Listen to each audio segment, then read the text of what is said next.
Well, none of them can hide from the truth, yeah. Children have to go back to the roots, yeah.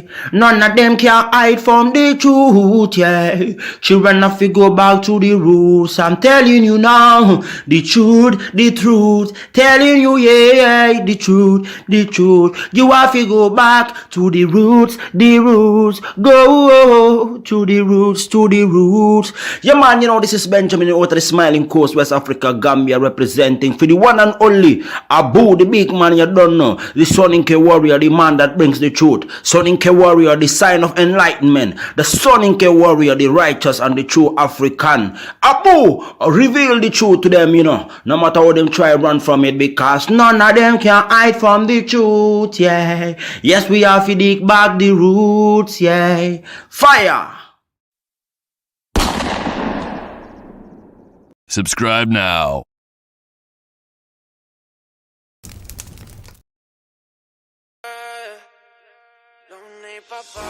Entre más lejos, más feliz.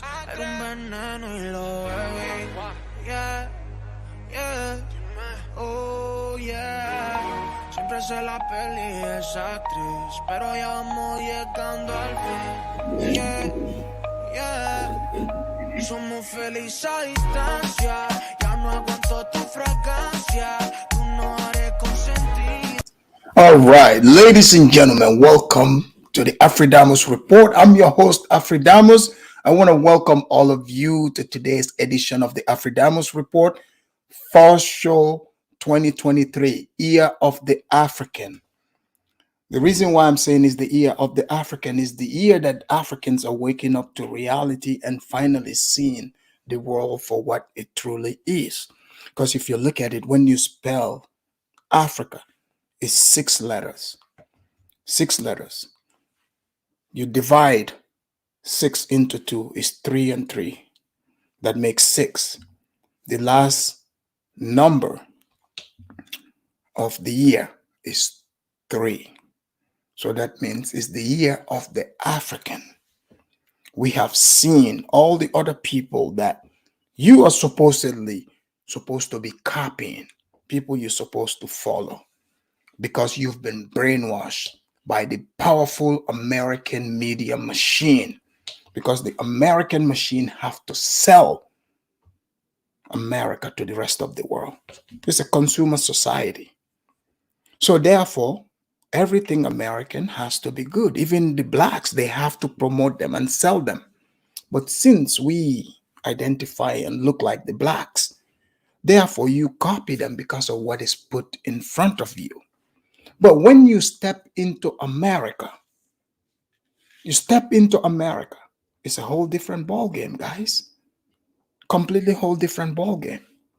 So since I am the African media, the new African media, Happy New Year to all of you. I want to remind all of you, Africans all over the world. And I'm not saying this for some people to come and misconstrue. Oh, look at Afridamus. Afridamus only loves Africans. No. That's not what I'm saying. See, my love is to everyone. But you see, they say charity begins at home. I am an African. I know the problem of Africans. I have seen how much Africans have suffered traveling all over the world. The quote unquote, they're saying this is the first world, second world. What I want to bring to Africans is, I want you to realize, starting 2023 today, all of you that are within the sound of my voice and those who are going to come and hear this, we are no longer going to be number 2, number 3. We're no longer going to just go along people saying, oh, Africa is a third world. We get it. We might not have infrastructure like you, but we've seen what you have. We've learned how you do it. So we are no longer going to copy lazy people. We are going to work on building Africa. We don't need the entire population, people, but few of us, we can show the example. Because you see, the blacks have had the opportunity. You used to think the blacks built this stuff. Isn't that what you thought? I am not saying this to try to pick on the blacks, but I want Africans, I want to tell Africans the truth. I want them to wake up to the reality. Those of you that's been copying the blacks, what can you truly tell me that you've copied and you've built off of? So we work and we are going to work hard. I want all of you to remember that. Remember your mission. Yes, do we have issues in Africa? Absolutely. We do. That's why we are here. But we did not come to stay. Remember that. And for those of you that were disparaging Africa, because there's two types. I remember when I first came to America, there were these Africans who are even ashamed of being Africans. They were. Because you know why? They live in a society where they make fun of Africans. I remember coming in, being proud of being African. No amount of, silly media rhetoric that was thrown my way where they said, we Africans, we are bush people. We, like especially with the blacks. The blacks are way more terrible when it comes to that. Because you see, the blacks, they consume the media. Many of the blacks, they are stuck in the past. Not all, but they are stuck in the past. This is why every single argument is they go back to slavery. It's like, imagine a Liberian that went through the Civil War. Now the Civil War has been over. Every single mistake, every failure they get, they're like, we had Civil War. Imagine that. You, the African, you're gonna be like, man, shut up and go work. The war is over. Move on. Move on. And I've seen many of you Africans, you have weak knee. I don't blame you. It's because of that media. But now we have the new African media, which is the Afridamus report. So we will be reporting on what is going on, in the diaspora here and all over. So make no mistake, people that go around thinking you're going to make false allegations against Africans, you're going to lie on Africans while pretending that we are your brothers and sisters. Look, we have common sense. All that lie. You guys remember, I used to bring shows where it is some of these Africans, especially the ones across the pond, because you see, many of the Africans across the pond, which is in England, in the UK, you see, those are the people that come and kiss the black people's ass in America because they even celebrate Black History Month. They are literally, the blacks are like their fathers. They teach them Black history. They teach them about Jim Crow. Look, I'm not saying these things did not happen. They were not terrible. Of course, that's why, the blacks then fought and put a stop to it. Just like we fought and ended, quote unquote, colonialism. But when you end it, you have to move on. Us in Africa, we said we've moved on, right? But the blacks here, the blacks have not moved on. The blacks have 10,000 excuses. 10,000 excuses. Anything they want, they want to look for someone to blame. If it's not the white man, it's going to be the Chinese, the Japanese, the catfish, oh, the African. Oh, you all sold us. Ninja, when was the last time you were put in chains? Which plantation did you come from? Who sold you? I have never sold anyone. So I am telling you guys here the fact, for you to know what the truth is, because many of you Africans are so naive and ignorant about what you are seeing, or you are too cowardice to understand what you're seeing. You left your home country. You left your home country to come here and carry out a mission. Carry out a mission. If you know what your mission is, why would you let somebody who was born and bred on that land, they speak the language, they went to school there, they don't have to look for work permit, social security number, they have everything. All they have to do is, be willing to pull their pants up and go look for a job. But no, they are going to blame you. It's like, imagine you coming from Africa, because some people came here as refugees. You are a refugee. You came here from a war-torn country, or whatever your situation is. So these Americans that you were watching on TV, because, back in the days, before the internet, that's when I came to America. They had dial-up. They didn't have real internet. Back in the days, they had Cisco. If you know who Cisco is, Cisco was the best. His video, he'll be flying in the air. I mean, no one can top Cisco, you see? But literally, I'm just telling you.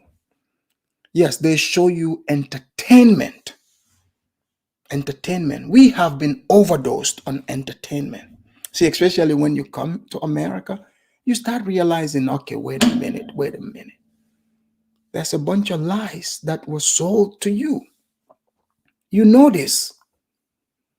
But you have to adjust and step up and let the Americans do what they do. Yes, the blacks love playing around. They love being entertained. Oh, quote unquote, we are comedians. You notice that? They said they're comedians.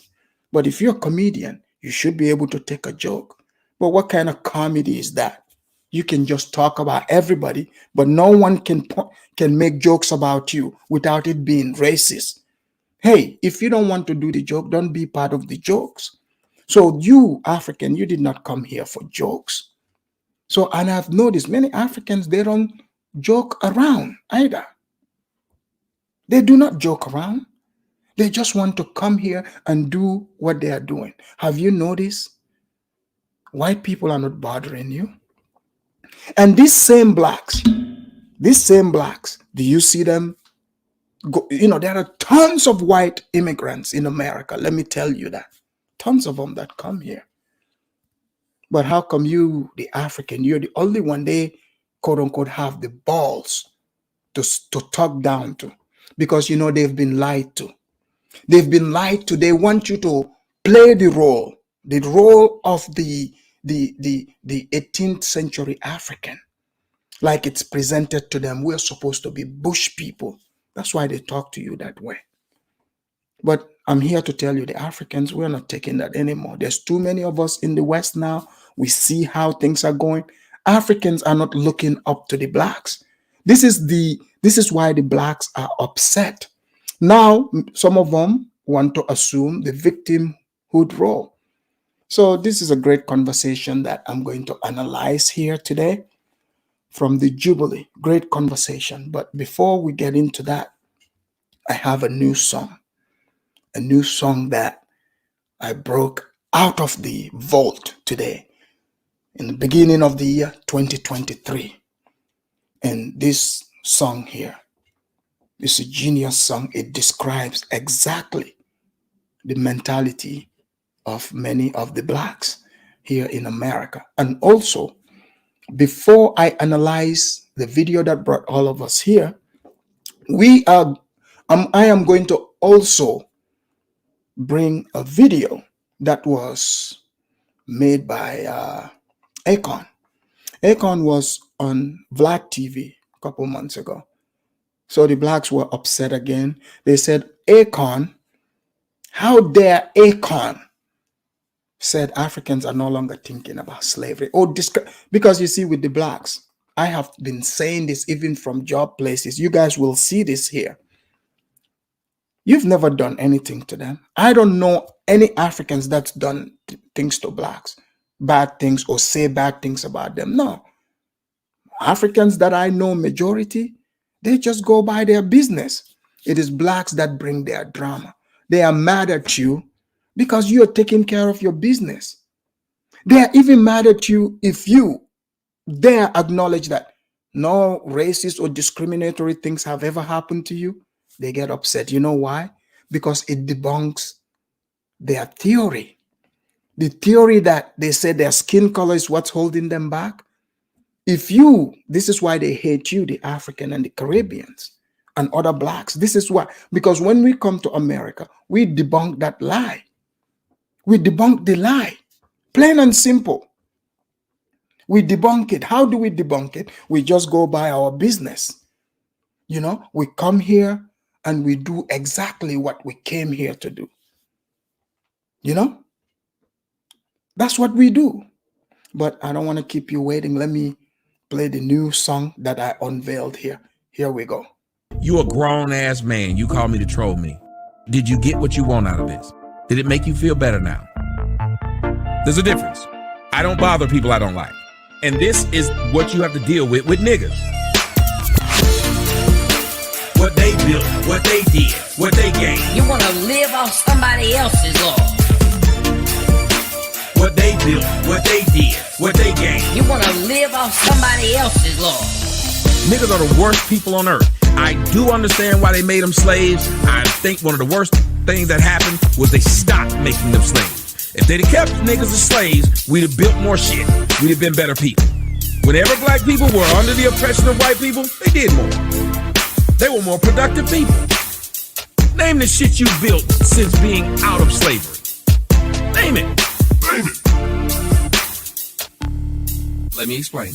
You claim you built DC.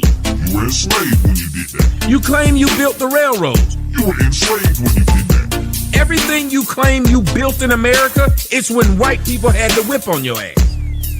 What have you built since? Come on, what have you built since? Nobody wants to talk about the facts. Now all you do is go around and begging white people for shit. All these hoods y'all proud of, white people gave them to you. You didn't build them. What they built, what they did, what they gained. You wanna live off somebody else's law. What they built, what they did, what they gained. You wanna live off somebody else's law. What they built, what they did, what they gained. You wanna live off somebody else's law. What they built, what they did, what they gained. You wanna live off somebody else's law. Did black people build Cabrini Green? Nope. Did black people build Capitol Homes? Nope. Did black people build Carver Homes? Nope. Did black people build O-Block? Nope. Did black people build any of these things you're talking about? 63rd, 62nd, 69th? Did you build any of that shit? Nope. Did black people build Compton? What? Did black people build Compton? What? Did black people build Compton? Nope. Let me explain. Black Wall Street. Come on, bro. Black Wall Street. Your ass ain't built Black Wall Street back now, have you? You got all these black millionaires and all these black millionaires who own clothing companies. You could have been built Black Wall Street back a long time. When you hear all these niggas love to go back to Black Wall Street, that tell you black people are lazy and ain't shit. This person said Black Wall Street. Sir, you remember what Black Wall Street was built under? Jim Crow. I'll let you go. What they built, what they did, what they gained. You wanna live off somebody else's law. What they built, what they did, what they gained. You wanna live off somebody else's law. What they built, what they did, what they gained. You wanna live off somebody else's law.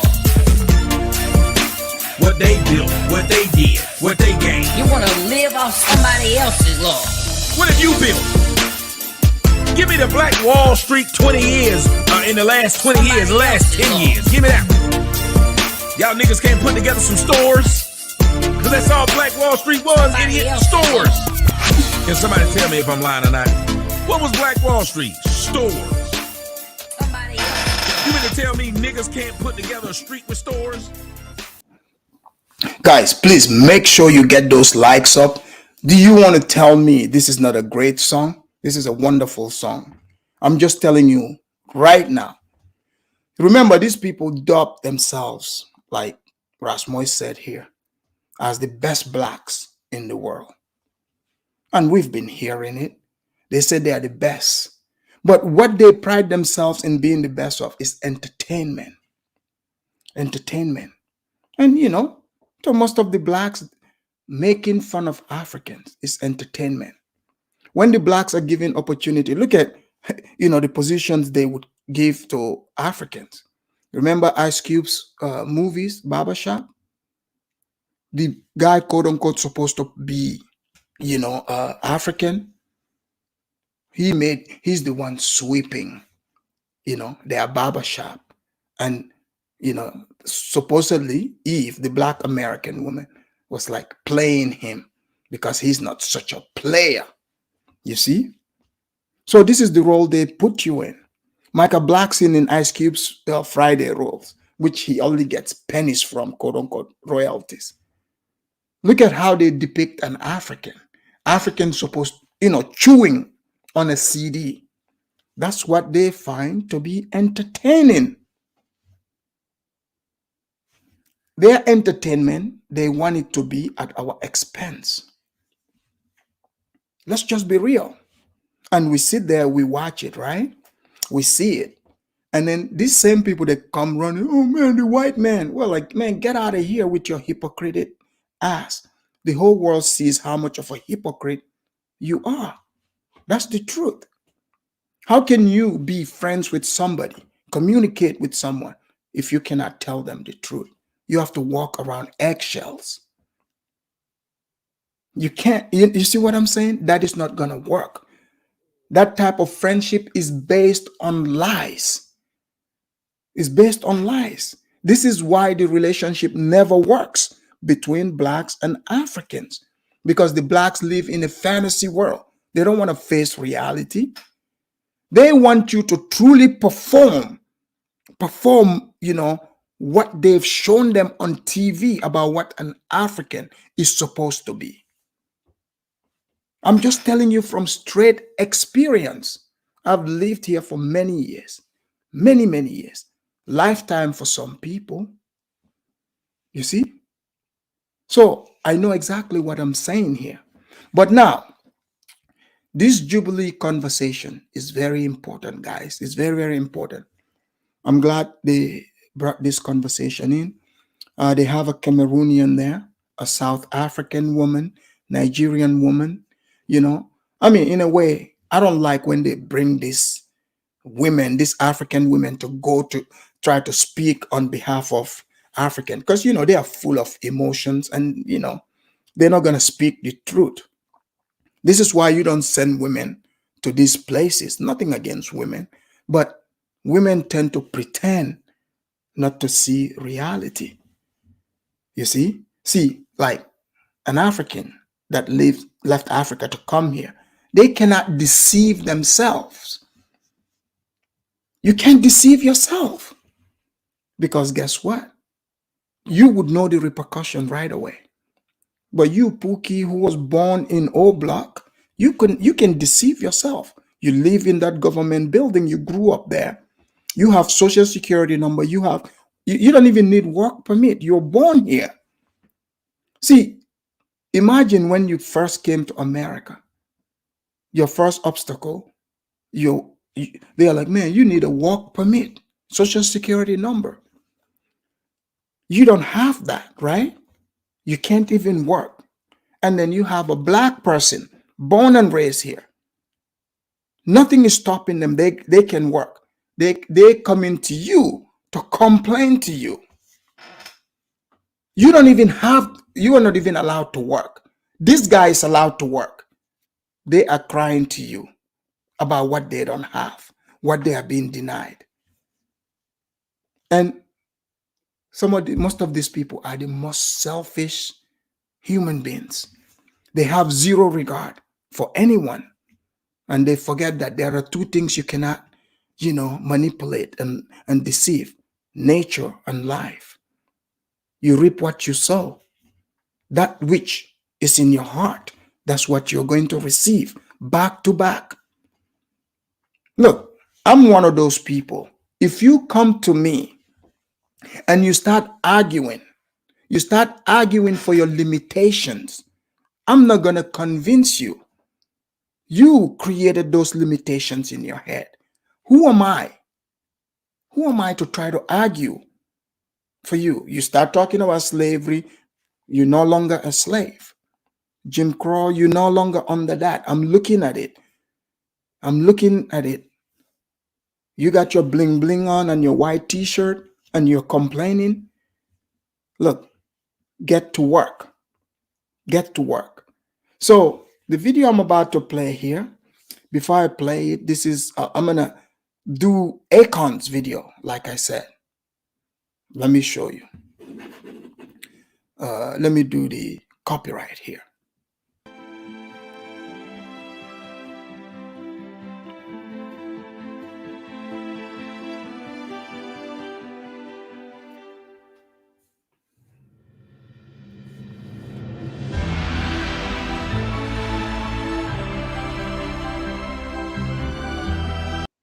All right. Got the copyright out of the way. I'm going to play the Akon talk first, then we'll come to the Jubilee video where the Cameroonian Bamaleke guy brought the truth and the fire to the conversation.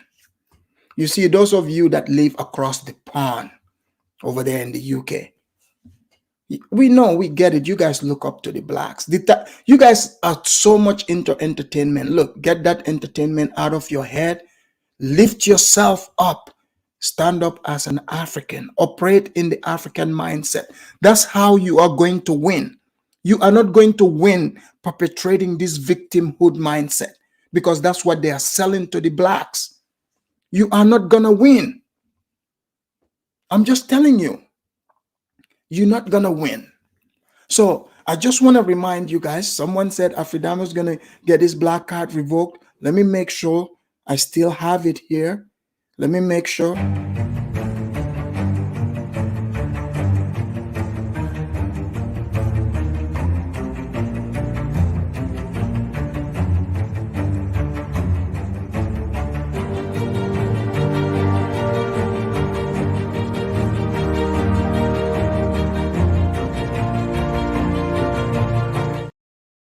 All right. Thank you. Thank you. Yeah. The black card is still here. I just want to let you guys know. And, you know, the confusion is, you see the blacks in this picture, the blacks that approve my black card, you notice there's no confusion, right? They look kind of like, we look alike, similar black. But now, these blacks, what have they been doing? They have been bringing off-brand blacks. Now, even Asian can, like if the person wants to tan a little bit, they can claim black. Rachel Dolezal, a white woman, went and tanned. She could claim black. Okay? They have Mariah Carey. They're calling everybody black, right? So therefore, that does not represent you or me. Are their problems our problems? No. We are not the same group of people. We don't have the same history. We don't have the same issues. That's just the truth. If you want to, you know, bring yourself into black problems, you are going to fail, because that's not why you are here. You did not come to America to march on the street. You did not come to America to beg the white man for anything. America here, you have to lift yourself by the bootstraps. You're not here for reparation. The white man owes you nothing but a job, you know, and they are giving that out like cake. Get your job, you know, whatever your job is, be the best at your job, because remember the reward. You can invest in Africa, people. This is why I say it is the ear of the African. You can invest. We have to lead the way so that the blacks can see how we roll, so the blacks can follow suit. Because I feel bad for many of the blacks. They are just around here in America, just wandering, not knowing, you know, difference between left and right, no direction. Many have been raised by their single mamas, and they have adopted their single mamas, you know, temperament. This is why even if you step on a grown man's shoes, they want to shoot you. Even in my comment section in the last video, I saw someone, you know, trying to bring violence, telling African to come and, you know, meet them. Look, African people, Let me tell you right now, do not. It's not worth it. Okay? Do not go meet anybody in those ghettos. It's not worth it. Just look at the streets. Even if you meet the girl at, uptown, she tell you the street, put it in your, Google it and see where it's located. Do not go there. Value your life. Okay? Do not go there. Do you understand me? Because last year, 2022, we have lost a couple of brothers who were not listening to the Afridamus report. You guys remember the streets that I mentioned? I said you would find these streets in every black area in America. But those brothers were not listening to the Afridamus report. And guess what? They are no longer with us. No longer with us. A Pookie and a Rere took them out. If they were listening, the streets names that I have mentioned, it doesn't matter what part of America you are in. You think the blacks who are doing this, they're going to come and tell you, hey man, Afridamus is telling the truth. Of course not. Of course not. They're going to say Afridamus is a hater because they want to make themselves look good. I am here to tell you what the truth is. Okay? I'm not here to mince words. I'm not here to pick on anyone. I'm trying to help you so you can help improve Africa.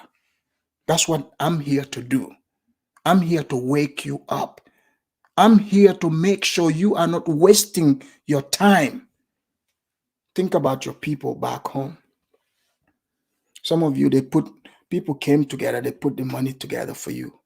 They are relying on you. You are their only hope besides God. And then you're going to come here and play around? That would be a big disgrace. You have to uplift yourself. Even the Africans who want to pretend to be Pookies and Rares, cut them off. Cut them off. Let me read this here. Rasmus, thank you for the super chat. He said, you are the black Nostradamus, brother. Thank you very much. Thank you for recognizing that. Let me thank you here properly. Let me thank you.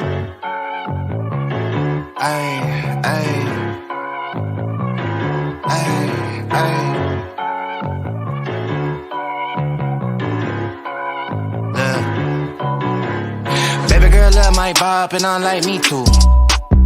No roof on my top and my babe see-through. Hating on the pen, don't stop, shit ain't gonna feed you. Rasmus, thank you very much. Rasmus, he definitely recognizes it because he knows exactly, how things run here. But let's go to, Akon's interview from Vlad, where he is straight up correcting everything that I've been saying here. Rasmus, thank you. I'm glad you love this Soninke music. Yeah, the blacks are gonna try to come and pretend that they made that music too, but they know straight that this is a Soninke music. But who knows? They're gonna be like, oh yeah, he copied us. No, I did not. But here we go with Akon.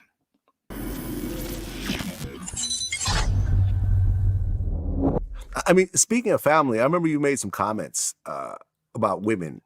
You're saying in Africa, the way women interact with men is completely different than the way men interact with women. And, people got upset and so forth, but naturally. But I mean, I kind of I expected that because it's two different traditions, It's two different ways of how women are raised in Africa and how they're raised in America. In America, unfortunately, they're forced to be more independent because a lot of the men ain't stepping up. So you can't even blame the women here for that. In Africa, our only literally job is to make sure that the woman is comfortable. Like, she shouldn't have to work. And if she does, it's her choice. But it's our responsibility to make sure that we feed the family. We provide. Okay, so the two-parent working household is a rarity in Africa. It's a rarity, yeah. The male is most likely the one doing it. And if it's the male, then it's the kids that's old enough to work. The males is old enough to work, providing with them. Yeah. You know what I'm saying? Well, I remember in our last interview, you said a few things that got people in an uproar. All right. So, guys, Akon was on Vlad TV. Vlad is uh, uh, Ashkenazi Jew guy, I think from Eastern Europe. He has this big platform called the Vlad TV. So, that's where the entertainers go for interviews and stuff. I've even heard some of the haters, they're like, oh, Vlad is a culture vulture. We could do our own thing. What's stopping you? The internet. The internet is here for everyone. He uses the internet. Okay? They're like, oh man, we're being used. Why would anybody want to work with a group of people who, like, for example, mind you, right? Filipinos mostly, and other Africans are very well known to go into the nursing industry here in America. They go there, they make their money, go on their vacations, build their homes, and do their thing, right? The business wins, they win. But imagine if those people, it's like you're going there, you're working, you're getting paid, but they're constantly complaining, oh man, we're being used. No, you've been paid for the work you put in.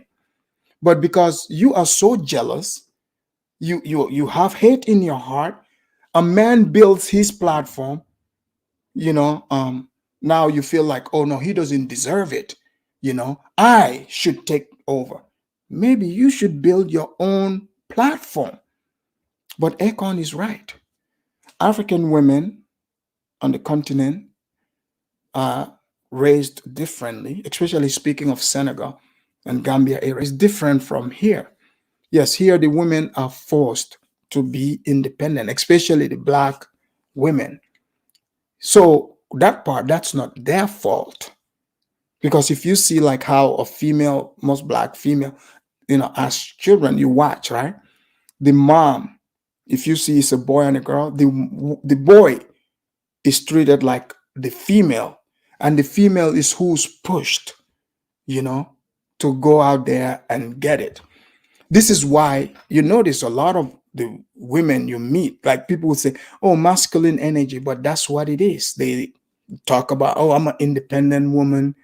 They do unfeminine things, vulgar mouth, just straight up nasty. Not everyone, but that's just being the majority.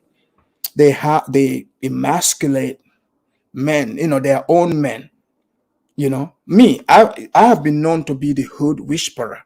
Okay, no matter how hood you are, those females, they come in contact with me because you see, many suffer from. I understand they have daddy issues.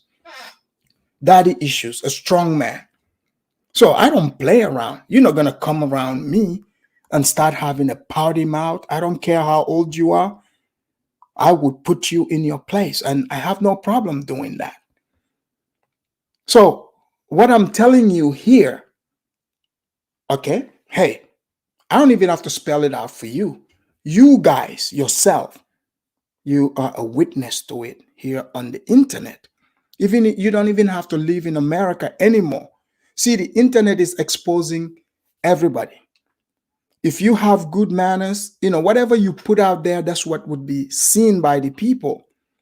And when you put it out, you can't say people can't talk about it. And I don't want you guys to come here and be like, oh, Afridamus said all. Not all, not all, not all, but most. Not all, but most. And if you come on here, when I open the line, because some of you like to do this and try to gaslight the conversation and try to switch it to something else, I would drop you off right away. If you repeat anything on the show and try to lie and said that's what I said, to blow things out of proportion, you would be dropped right away. And if you come here with all that shake in your voice, you will be dropped as well. So make sure you get your P's and Q's together when you call into the show here, because we're no longer playing Africans. We need to take last anymore. We need to take second. We need to take first. Always first from now on. As they always do. As we always do. Like we always do about this time. Right. You said that Africans no longer think about slavery, whereas Black Americans still blame the past. Right. And this set off a whole uproar. You remember when it was happening? Yeah, I remember. You know, I think Shade Room picked it up and whatever else. Do you feel differently about that now, or do you feel exactly No, I feel the same. Nothing changed. How'd you feel when you were getting the, Look at, you guys see, that's what Harlem Queens said. Any man that will slap a woman. Harlem Queens, no one is talking about slapping any woman. See, we are not violent people. The type of, look, I was surprised by the type of violence I found amongst the blacks here. I'm just being serious, because if you look at the way you're shown on movies, seriously, is, like, yeah, I understand there's like some gangster stuff, but mostly what I've was seen, it's like they show you people as nice people. That's what they show. But now they can't hide that anymore, because the internet is here and the whole world is here too. We can see it. So here's the thing. If you have a restaurant, and you claim that you serve good food there. If the customers come there and eat and they don't want to come back again, they said the food sucks, shouldn't you try to improve your cooking instead of being pissed at the customers? You are upset at the customers for not liking your cooking. That's what we're dealing with here. But here we go. I didn't even notice. Didn't even notice. I mean, listen, at the end of the day, it's my personal opinion. Everybody's not going to agree. Yeah. I just believe that here in America, we can fight harder.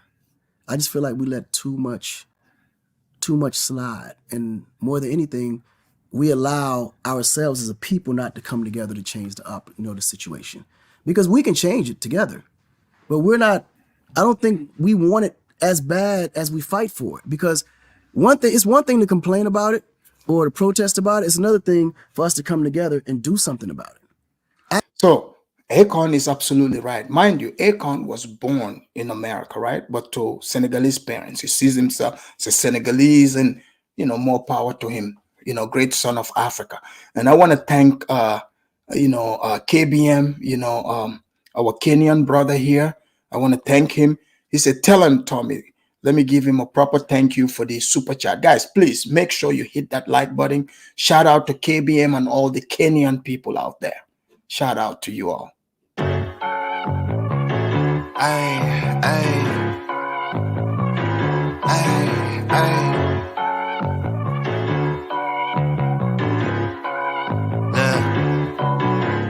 Baby girl love my bop and I like me too.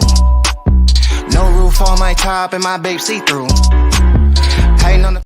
All right, KBM, thank you for the super chat. Guys, look, the like is free. Please hit the like button so that your cousin, who have been thinking that Michael Jackson is still alive and the blacks are still the best blacks, so your cousin also can get this information here. Please hit the like so that your cousin can also, get this good information here. The best edutainment show on this side of heaven. Thank you, guys. Action is always going to be a better cure than sitting back and talking. I mean, it's been interesting because with me doing so many interviews with different, people from different walks of life, right? American, Black Americans, as well as immigrants like yourself, right? Not technically an immigrant, but kind of an immigrant, right? More or less. So those of you that like to reject being immigrants, especially second generation, they say, "Oh man, no, only my dad is the immigrant. I'm not." Akon was born and raised here, born in America, partly spent time in Senegal, raised here, and became a superstar. He's still embracing who he is. So you, who you're just some dude on the internet, and I don't want to hear any of you Africans from now on to go on those panels trying to tell the blacks to buy land and development. When you're the one from Africa, we should be doing this. If the blacks want to develop their hood, let them go do that. But the hood doesn't belong to them. The white man built it. This is what they are not telling you. Tommy was telling you this. But any other black people, look, in fact, last night I was watching a video, short video, but great video. This black guy from Atlanta went to Ghana. See, that guy, he thinks like us, like Africans, immigrants. He did not just go there and, how, some of these people say, oh, they're investing. And then, like in Sierra Leone, like what we call, this little shack, we call them bafa. The man, you go into Africa building this little bafa, little shack, talking about you are investing. No, this guy, he built, I'm talking the real house. So when I speak of the blacks, there are some blacks. At first they used to be black, but they're Africans. So those are the ones that are comfortable and doing legit investment like we that came from there are doing. I'm not talking about people doing, Pan-African, speed dating. We don't need that in Africa. Maybe in Uganda and Kenya, but Ugandans and Kenyans, we need to have a talk about this dating thing, this Pan-African speed dating. People think they can just add Pan-African to anything, and then all of a sudden they are going to make it legit. So let's hear what Akon is saying. Akon is an immigrant. So the immigrant mindset versus the Black American mindset. Now you're beginning to see the difference, right? Akon doesn't have to have billions to do what he's doing because, it's not about the amount you're getting, but what you do with the amount you are getting. That's what it comes down to. In America, what you see mostly is fake. It's fake. That's why it blows my mind when I see some of these blacks, they come on my channel hating, talking about, oh, we got billionaires. Oh, really? Remember, Kanye was a billionaire, right? Supposed to be. But when he pissed off the white people, the white masters who pretended to be of another religion, what did they do? Within days, they depleted it. They're like, hey, this ninja is no longer in the billionaire club. They dropped him and they bring another slave, P. Diddy. Guys, look, I'm just calling it like it is, man. We have watched people, their career, playing ball. We hear they're getting all these millions, only for them to retire and continue being the slave of the white man. We are seeing it. That's not why we came to America. That's why we are turning our back on the blacks. We're no longer copying the blacks because we notice the blacks are more comfortable being under the nuts of the white man. So therefore, and we're not going to copy them anymore. We're not going to. Look at Shaq, Charles Barkley, and all those people. They supposedly they have a lot of money, but I'll tell you right now, if they speak the truth and they say anything that their quote-unquote white bosses don't like, they would Kanye West them. Look at what they did to Kanye. They took the money. It didn't even take them a week. They said, we took the money. Go try to take Dangote's money. In Africa, you don't have to be that wealthy like the blacks here, but your money is yours. Your land is yours. You don't have a boss. This is very strange to me to see men being this rich, quote unquote, but they still have a boss. They don't have any power. They only have the power that they are given. So is their money real? Is it plantation money? Let's just keep it 100. Let's just keep it 100. See, that's what Akon knows. That's what he knew.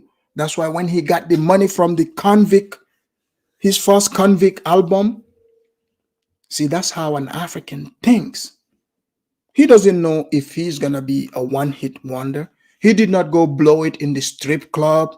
He did not go buy bling blings or pretending to be Santa Claus in the hood. Oh man, I want to take care of all these bastard babies. Did you make those babies? Where's their fathers? What is the responsibility of the mother? Oh, I'm gonna go give them bags. You come and see those, backpacks. These are $5 from Walmart. You mean to tell me? You mean to tell me you cannot even provide that for your own child? See, that's where it starts. Demoralizing the child, making it normal to beg. That's what we've been seeing here in America. So this is why 2023 is the year of the African. We are no longer going to normalize begging. Not in Africa, and certainly we're not about to import beggars. We have enough of them. In fact, we are trying to get rid of them. So when we see people, any type of begging, it doesn't matter, because you see, beggars ask, it depends on their ambition. If you ask for land, you're still begging. Yeah, everybody's paying for it, but you want it for free. You look at it, you go to Sierra Leone. Sierra Leone is giving out, citizenship. They're giving out citizenship. How many people are developing there in Sierra Leone? But I was watching videos about Sierra Leone, the areas where I used to be as a kid. That place have changed completely. Completely. It looks nothing like it used to be. And all that job, guess who did it? The Sierra Leonean people. And Sierra Leone, go look at it. They had civil war for how many years? How many years? But even I'm talking about in the interior, Kono, the area where, I came from, that area. I was watching YouTube videos on it. I was very, very impressed. And, I was like, wow, that's what I'm talking about. So Africans got it. You got it in you. Don't let anyone tell you we don't got it. We do. I even heard one hater talking, oh, it's cheaper to build in Africa, as if that's supposed to be a diss. That's not a diss. That's a good thing. So they will try to demoralize you. Do not be around people who will try to belittle your ambition. Cut them off. Don't even listen to them. Plain and simple. Immigrant mindset. To like a DJ Academics, who's a Jamaican immigrant and so forth. There's always this interesting kind of backlash that happens with, what they call FBA, Foundational Black Americans. Right. You know what I'm saying? Where like some of the things that my guests will say really cause people to get really upset. I remember, for example, I interviewed NLE Choppa, right? Who's, I believe his mother is Jamaican. And he's a younger kid. He's like 19. So I was telling him about the foundations of hip hop, where, the guy who's responsible for inventing hip hop, Kool Herc, is actually Jamaican. Right. So I talked about how when you look at what he did, he took some of the sensibilities of the Jamaican dancehall culture and brought them to America, but then instead of using reggae music, he used American music. And then that in turn became hip hop and so forth. And there was a whole thing like, oh, how dare Vlad try to change history? Like, Jamaicans had nothing to do with hip hop. Nothing. Now, the guy's Jamaican. He was born in Jamaica. Like, he's the inventor of hip hop. So you see, the blacks were upset for Akon when Akon spoke the truth about. See, it's okay. At this point, we definitely can see like there's a pattern here. So the blacks claim they built America, right? Okay, if you're a builder, we would still be seeing it. So you are saying you built America, even though majority of America is white. You built this whole country. So now you, the one that built hip hop, you built everything. So you notice with them, nobody gets to build anything. No one gets to build anything. So you built everything, but everything is in the control of the white man. You built it and gave it to them, and now you're begging them. You want me to believe that? You want me and everybody to believe this? I'm not saying blacks did not contribute in America. They did big time. You see, in the South, that was all swamp, wild land. It was black slaves, black African slaves. that cleared that land, that cleared that farming to make sure that place can feed people. And even today, yes, if you say so, absolutely 100%, you would be correct. Yes, those people, those slaves, they did that. They were forced. They did it, right? But don't you think it's disrespectful for you today to just sit and fold your hand and try to live off of those people, what those people did? And you can't even, point out the real history. You are all over the place. And when people point it out to you, you get upset. Simple. Even if you tell people that your ancestors cleared those lands, that alone is power, because guess what? In the South, they have huge lands still, farmlands. It's feeding people there. It continues to feed people, millions of people. Millions. See, when you talk about that, then people will be like, yes, yes, you are on point. But you see, when you start claiming to build the whole United States and you build everything, you're not like nobody built anything. At that point, people are going to challenge you. They're going to challenge you and say, okay, since you're such a builder, show us. See, the white man don't have to tell you they build stuff. They don't have to tell you they built the Panama Canal. They don't have to tell you they built the railroads. Because guess what?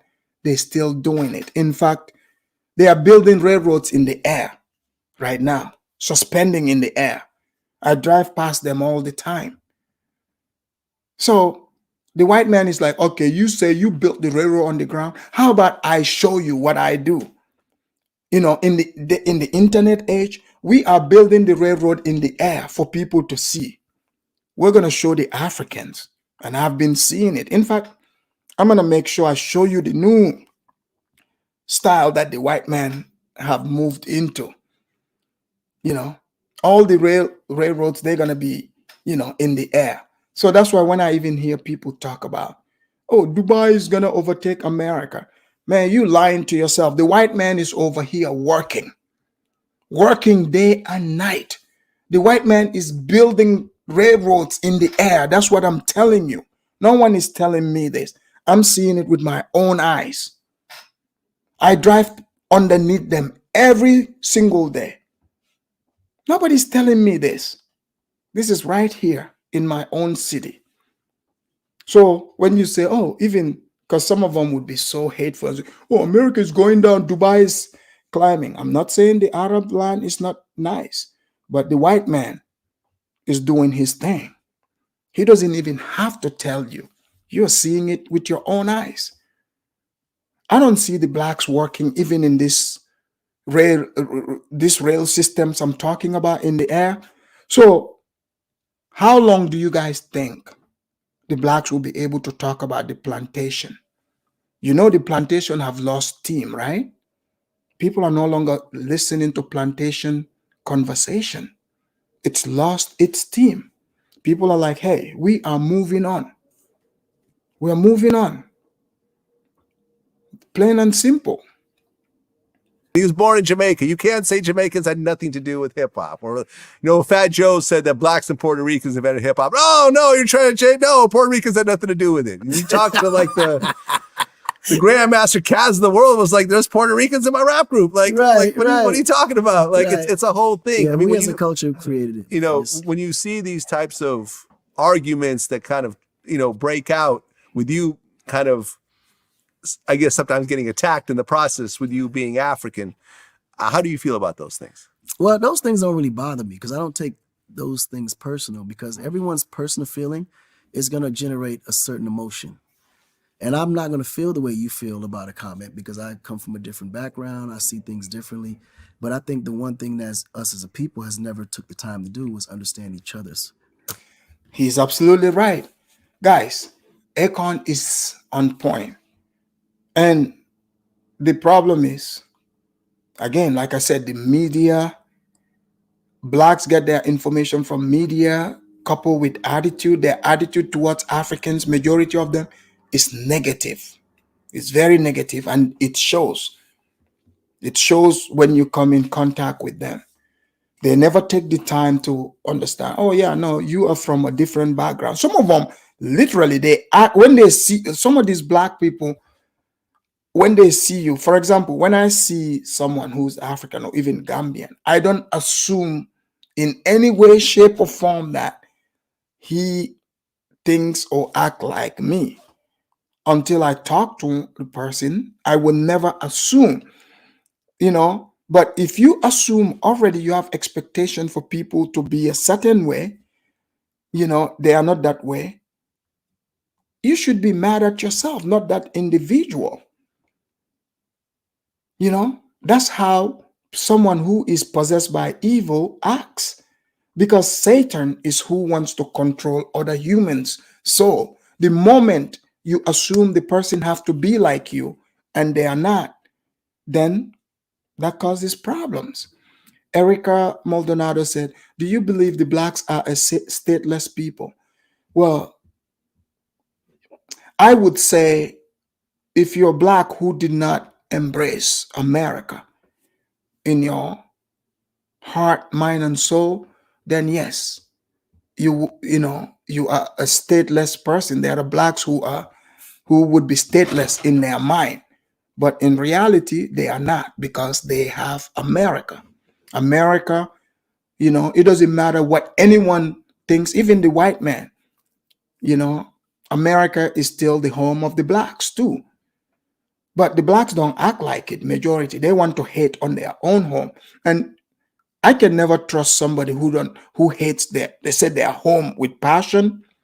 We see even in these quote unquote protest riots, blacks seem to be the ones burning their own area.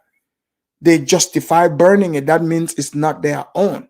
It's easy. If you didn't build something, you will have no problem destroying it. Imagine, you know, like you built a house. You're not going to burn it down, but you're burning it justifying by anger because it's someone else's that you hate. But yes, I would say so. Thank you very much, Maldonado. Here we go.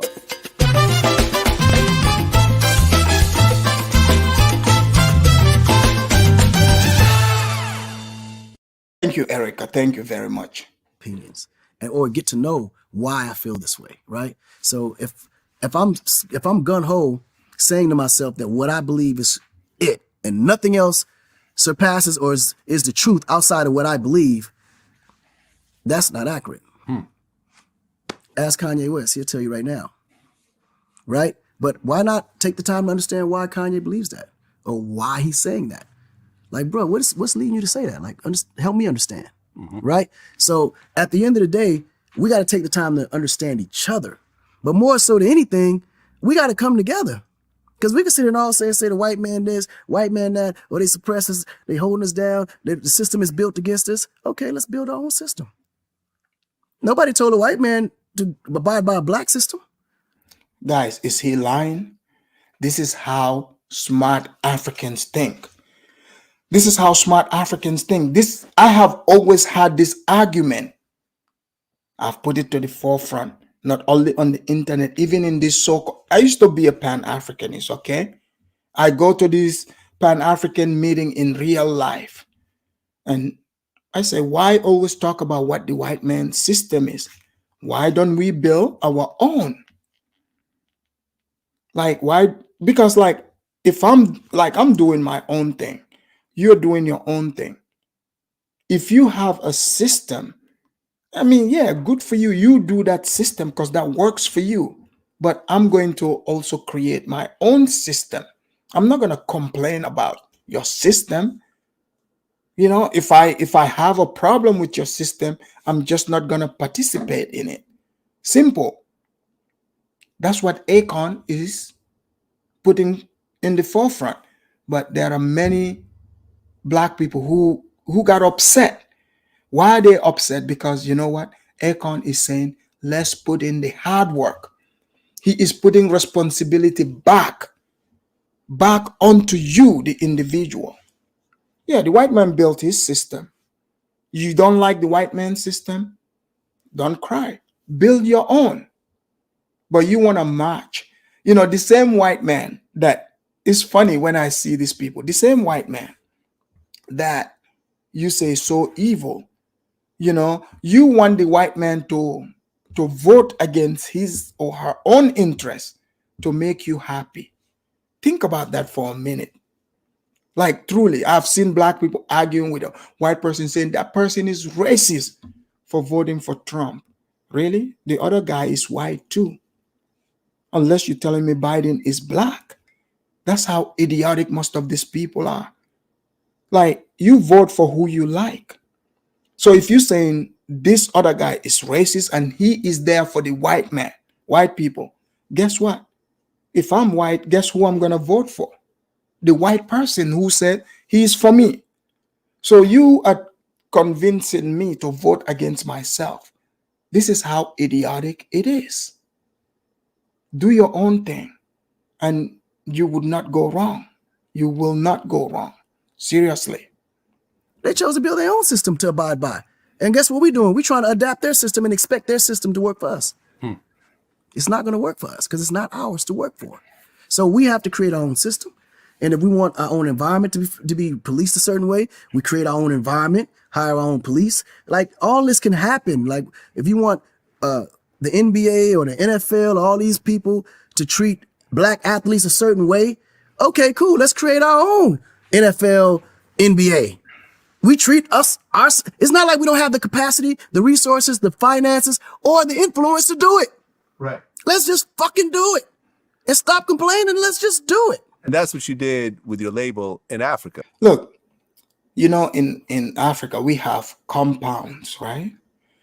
Okay, in the street, the government owns that street, but some of my friends, they watch me here, even if I wish they can confirm this. They know one thing about me. If you come to our compound, there are certain things. I have rules. You're not going to talk to me in my compound any kind of way you want. I don't care who you are. I would show you the door, the gate. In the street, you can speak that freedom of speech thing. But in my compound, we have a system, a rule that you got to go by. If you don't like it, guess what? You can always go create your own compound or go back to your compound where you came from. Plain and simple. But how are you going to come into my compound and try to argue against my system that I built this compound? I created the system that works for me. Anyone that's coming, guess what? You better find a good fitting spot for you in that compound. That's all I'm asking. If you cannot fit right in the compound, guess what? You need to go. It's not a democracy there. So telling the white man to vote against his own interest is a pipe dream that will never come.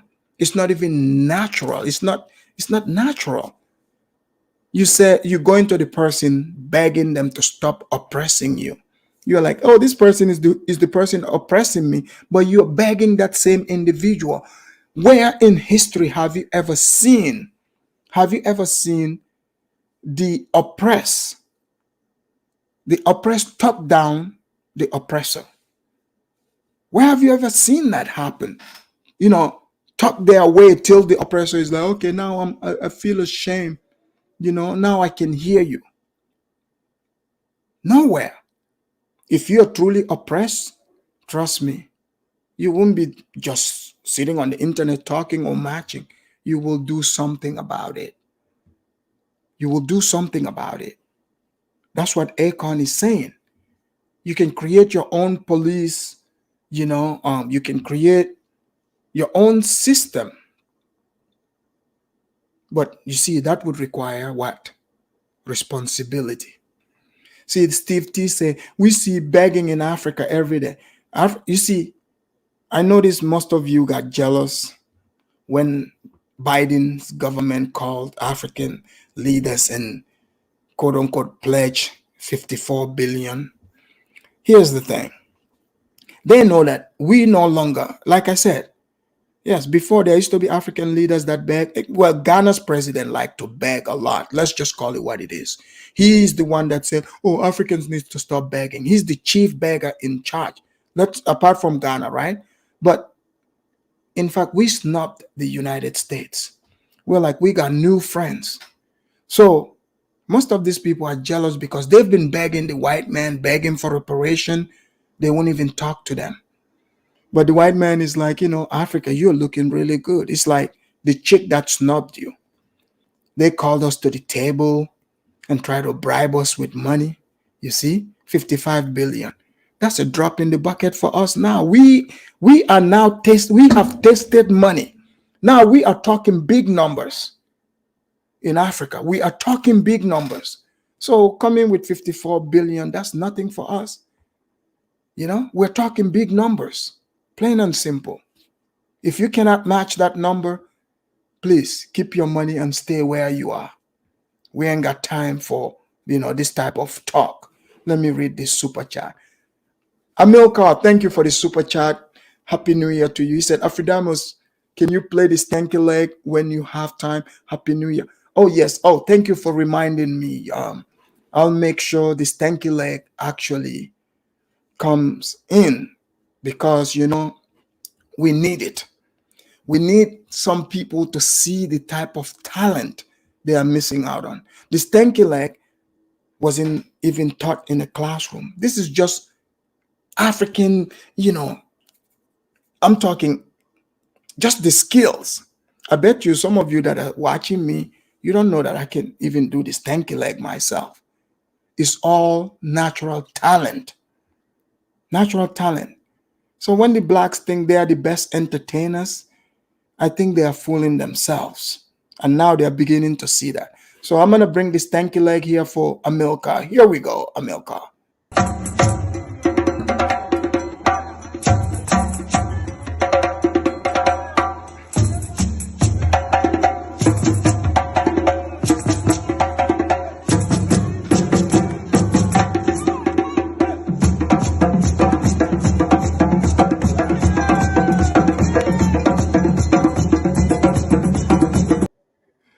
Thank you, Amilcar. Thank you very much. Guys, that's the stanky leg. If you're new here, this is the stanky leg. And you can request the stanky leg for some of these people just to show them, like how the Africans, we doing it.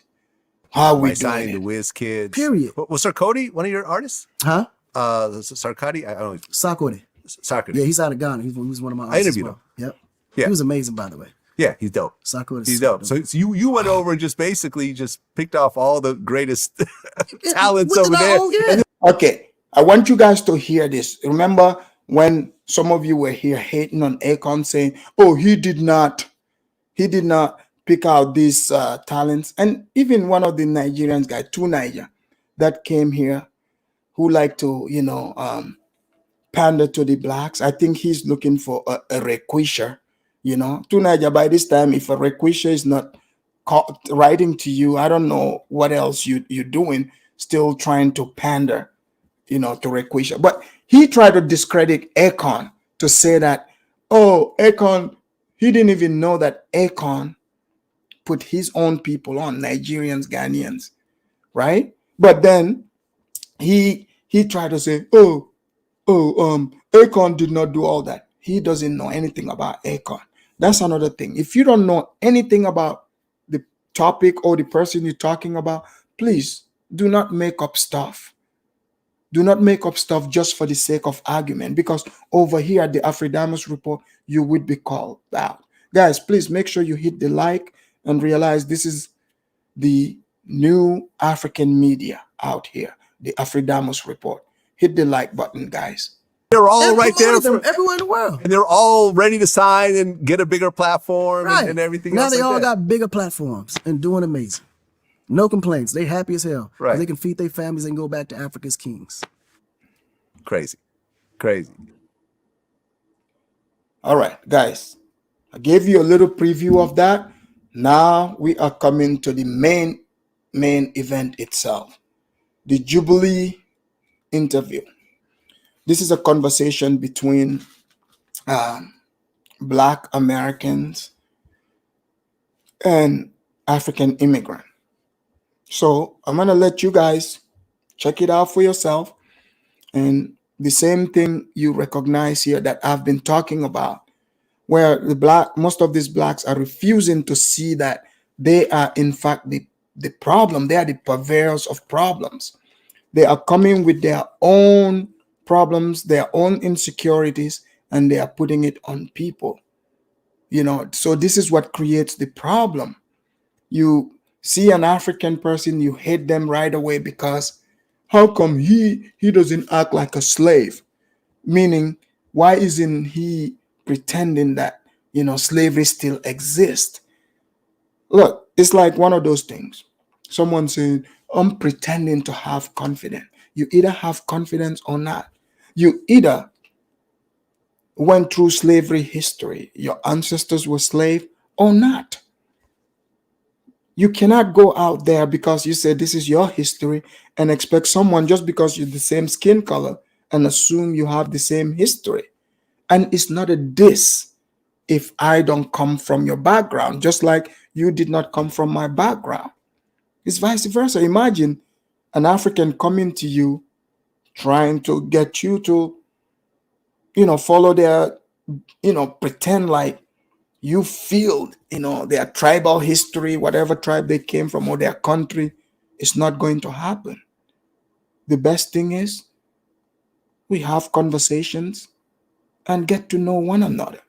That's the only way we can learn and move forward. But like I said, these people are not letting this happen. So therefore, the Afridamus report has to come here and analyze it. Okay, here we go, guys. Let me bring in the Jubilee people. All right. Me coming from Africa, I came here to better my life. And I feel like personally, we need to stop using the word racism when we don't get something or when something don't go our way. Let me jump in real quick. No disrespect, but racism exists and I have to acknowledge it. And I can't just ignore it. But what I can do is not buy into the system.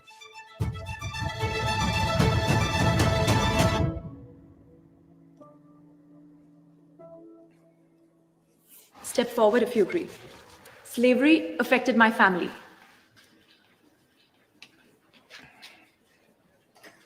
Yeah, I mean, that's just evident in my last name, King. I mean, that's the brand of the slave owner that put that name on my family all those years ago, and I'm still wearing it. So guys, before I get into this, you see it. This is clearly an off-brand black person. So now, you as an African, you're coming, you're looking at you're like, okay, what is this Asian person doing? The guy have been mixed so many times now. He is literally Asian person, right? So these people are pushing the black line, so far away from Africa, right? And they are shocked that Africans are like, nah, you are your own group. You are your own group. I think now, even gay is considered black. I'm thinking that's a code word because Black Lives Matter, that's what it is. Code word. So look at the difference between this dude here and this guy. Let's just be real. If it's about, they say, oh, you're going to get shot because you have skin color. If that's the case, if they say the dark, is he the one getting shot or this one? Right? So completely way off to start off with it. So they said they're affected by slavery. He said, look at his last name. Let's hear how they're affected by slavery. Let's hear it. In those ways, along with the compounded, economic disparity, social disparity, mental trauma, all of that. I mean, it's tethered forever. So to go back to slavery and talk about post-traumatic stress disorder, it has never stopped. So there is no post. What my great-grandparents were teaching my grandparents, who taught my mother, who taught me, came from what they learned through slavery. So there's a lot of fear, a lot of insecurity, a fear of society, a fear of law enforcement. So slavery has made a major impact where the low self-esteem is consistently reoccurring. I think for me. So this guy, he's on point here, right? He's on point. But so he's speaking about his insecurities. His insecurities. So he should face his insecurities and get over them. His insecurities have absolutely nothing to do with you or I or even the other blacks. He's rolling around in fear. The fear comes from within. If fear doesn't exist within you, you won't be able to show it out there. You guys remember this, the feminine energy that I'm talking about? Like nothing against, too much feminine energy. I have no issue with that, but I'm just pointing out if a man has too female energy, he's gonna be living like this. Fear. What are you fearful of? Do you know the meaning of fear? The letters? False evidence appearing to be real. So it all exists in his head. So imagine, right? You're a young African, 20, 21, 22. You come to like a job. This is a grown black man who's dressed like a white man, right? So you're thinking, oh yeah, this guy got experience. You understand? You're 22 years old. You're new in the world.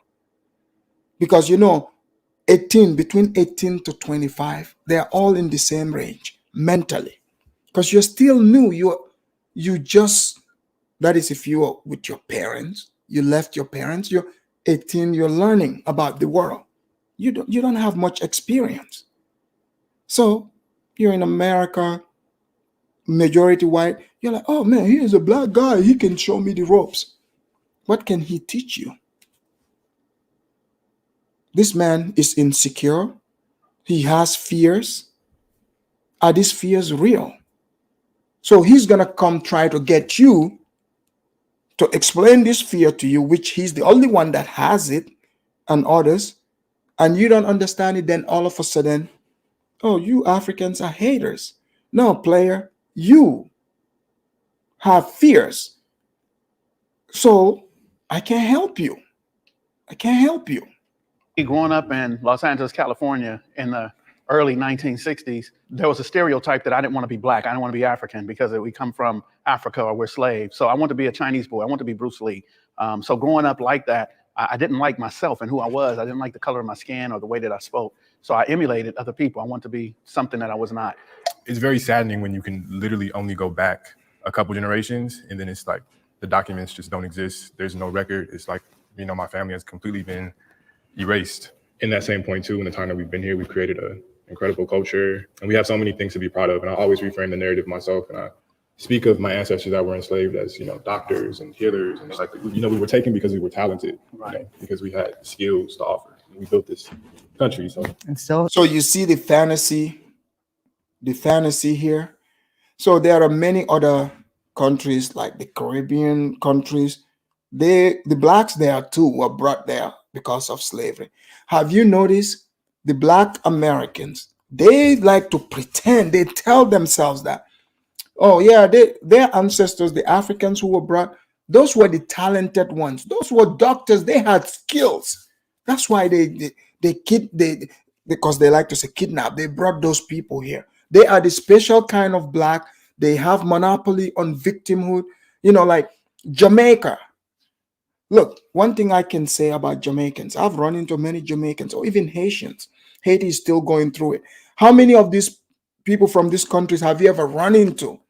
A Jamaican ain't talking about no slavery. They're not. It's not like they don't know that is their history. They call it history for a reason. It's history. It's dead and gone. It's dead and gone. Right? So that's what I'm saying here. So this guy, obviously he's young, right? 1 minute he said, we don't have records, but he's somehow able to know. His ancestors who were brought here were the skillful Africans. They would even say, oh yeah, they brought all the skillful ones and left the skillless ones there. Like as if they were going, hey, check this out. Hey, you, Olu over here. Olu, you are a good doctor. You come in with us. Akeme, you come with us. Nah, that's not how it happened, buddy. That's not how it happened. We're still building. And still building. That's something to take pride in. So, In the disagree, step forward. Dialpad is where work comes together. Slavery didn't affect my family, but we did suffer a different type of slavery back home. Like we went to colonization. Like I am Bamileke. There was a massacre of Bamileke. You guys can like look it up. They killed like more than 300,000 of my people because we didn't want to assimilate to the French culture. But it's still nothing compared to what you guys ancestors. No, buddy. 300,000 people got killed, lost their lives. The slaves, they lived to tell their life, to tell the story. What do you mean by that? So again, like, you know, the guy, you notice, oh, he didn't want to be African. So they told you your ancestors were enslaved. Now you don't want to be African. What about the Jamaicans? Their ancestors were enslaved too, you know? But you look at it, the guy's telling him reality. So you're saying you want to come and tell people how much of a victim you are. Nowhere in American history that they've killed, 300,000 slaves. Where? Show me. Even 1,000. Don't forget, slavery wasn't free. To own a slave was expensive. You got to buy slaves. It's not free. It's not free. It's investment. They have insurance, everything. So this idea that, oh yeah, somebody's just going to buy their slave and kill that person, we all know that's not true. Even if it's not their compassion, just about their investment, it's like saying, someone went and bought a brand new Cadillac and set it on fire. Who does that? Use your common sense. That's not what happened. But the guy is even being nice and saying, oh no, yeah, despite we got 300,000 of our people killed, I still feel that you guys suffer more. This is what the blacks enjoy hearing. Still, like, been through, I wouldn't want to minimize that pain, though. What you just said hurt me, that 300,000 people were killed because they would not conform to the colonization of the French people. So that is just as painful and hurtful as the trauma that we suffered here in America. I can't share the same experience that you have went through and your family, even though we also had our own type of slavery. We had apartheid at the time, where the Dutch people took over and they wanted to just have South Africa and Namibia. And I think apartheid wasn't slavery. It's more like colonization, right? But again, this is what I'm saying. It's like trauma bonding. People shouldn't be, Africans refrain from this. But I get it. Because sometimes people walk around, they don't know anything about your country's history. Like a lot of these blacks you're talking to, they do not give a damn about what you're talking about. These people only care about themselves. They don't care about, even if you tell them that you came from Hiroshima, they dropped the bomb there, they would still say they suffered more than you. They would tell you this. I don't know why you guys waste your time with this. I don't get it. Other countries where we could only just speak Dutch, it's somehow still happening even now. There's like a place in South Africa where it's called Oranje, and it's just Dutch people there. No black person is even allowed there. So we still somehow feel that oppression even now, but it's nothing compared to what your ancestral history, has gone through. I'm somehow happy that you guys have forgiven it, even though you haven't forgotten it. Have you forgiven it? I like your face, like. But me personally, no, I haven't. But I want to work through the change. But no, I have not forgiven because it's a system that's still going on. And from what I'm hearing from you guys, there's a system that's still going on in Africa as well, and it's a war on us. So the whole of Africa is black. So you Africans, you understand, like, seriously, like this guy is saying, oh yeah, he hasn't forgiven slavery. Okay. He's never been a slave. He has no power to do anything about what happened in the past. So now it makes sense why he lives with fear, because he has so much anger in his heart. Do you guys know what anger is? Anger is like poison. It's like drinking poison. Guess who that poison affects? You. It's like drinking poison and saying, you know what, I'm gonna drink poison and I will show you what this poison is going to do to me. That's what most blacks like him suffer from. It shows even in his physical, it changed his physical look because the man is in so much, he has so much anger and fear in him. How can you overcome that? Look, when it comes to anger, you are in charge of that. You have the power. That anger is the poison. Hey, you can choose not to forgive. It's on you. You're the one that's going to suffer. Plain and simple.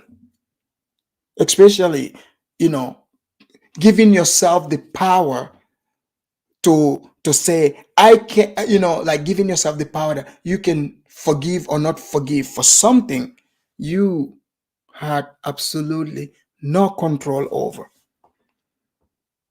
He's speaking as if he is his choice to be part of the Black American lineage. I'm not sitting here, people.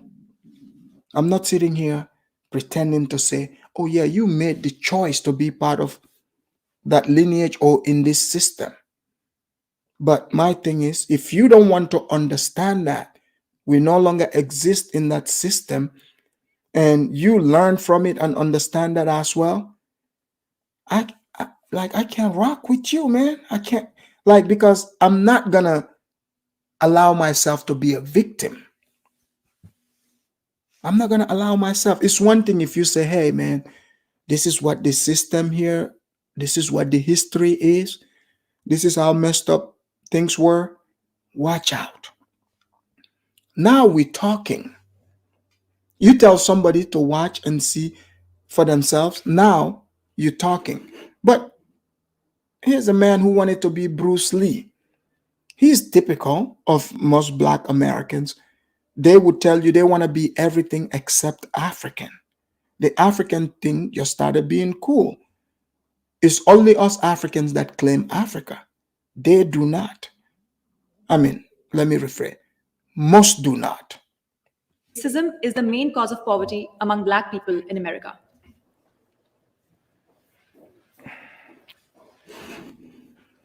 Racism is a very big issue that, talking about it, I'm really trying to be careful to not say anything that will be insensitive. If opportunity is right here, they will give it to people of other race than African American and Africans too. So if there's a job that maybe have math requirement, I feel like they'll pick an Asian person, or they believe, oh, African Americans will not dress appropriate. So Elizabeth here from Nigeria.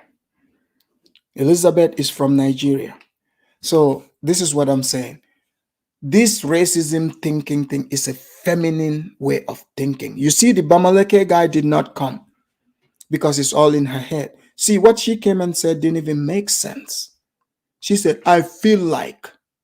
So let's take a look at Elizabeth here. What kind of jobs is Elizabeth applying for? She's showing up with, short hair like that. Look at her dress code.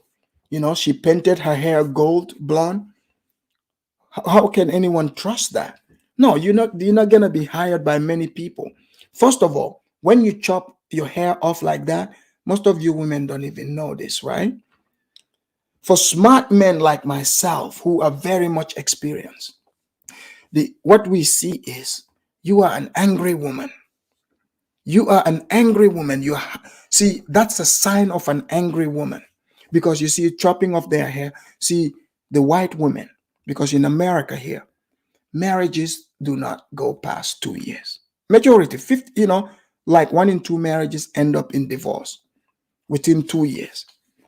So people, they start dating, they act all lovey-dovey. Oh, I love you. Oh, I love you. They walk around in the park holding hands, going through it, and they get married. Boom, the honeymoon. Now, all of a sudden, that woman that these guys, they marry. I'm telling you what I have observed in America. This is so common, especially with the American women in general. But white women, white women exhibited the most. And the black women, they copy white women.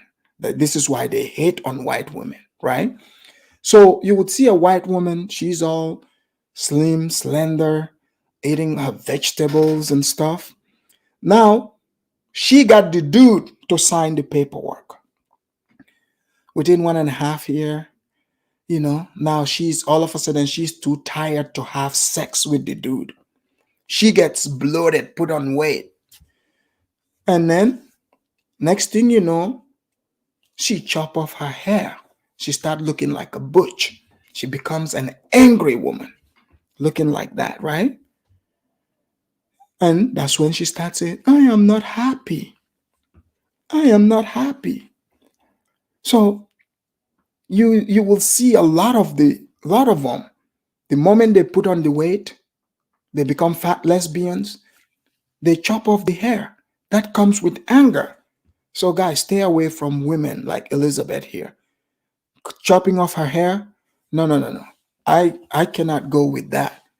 So take note of that, especially if you live in America.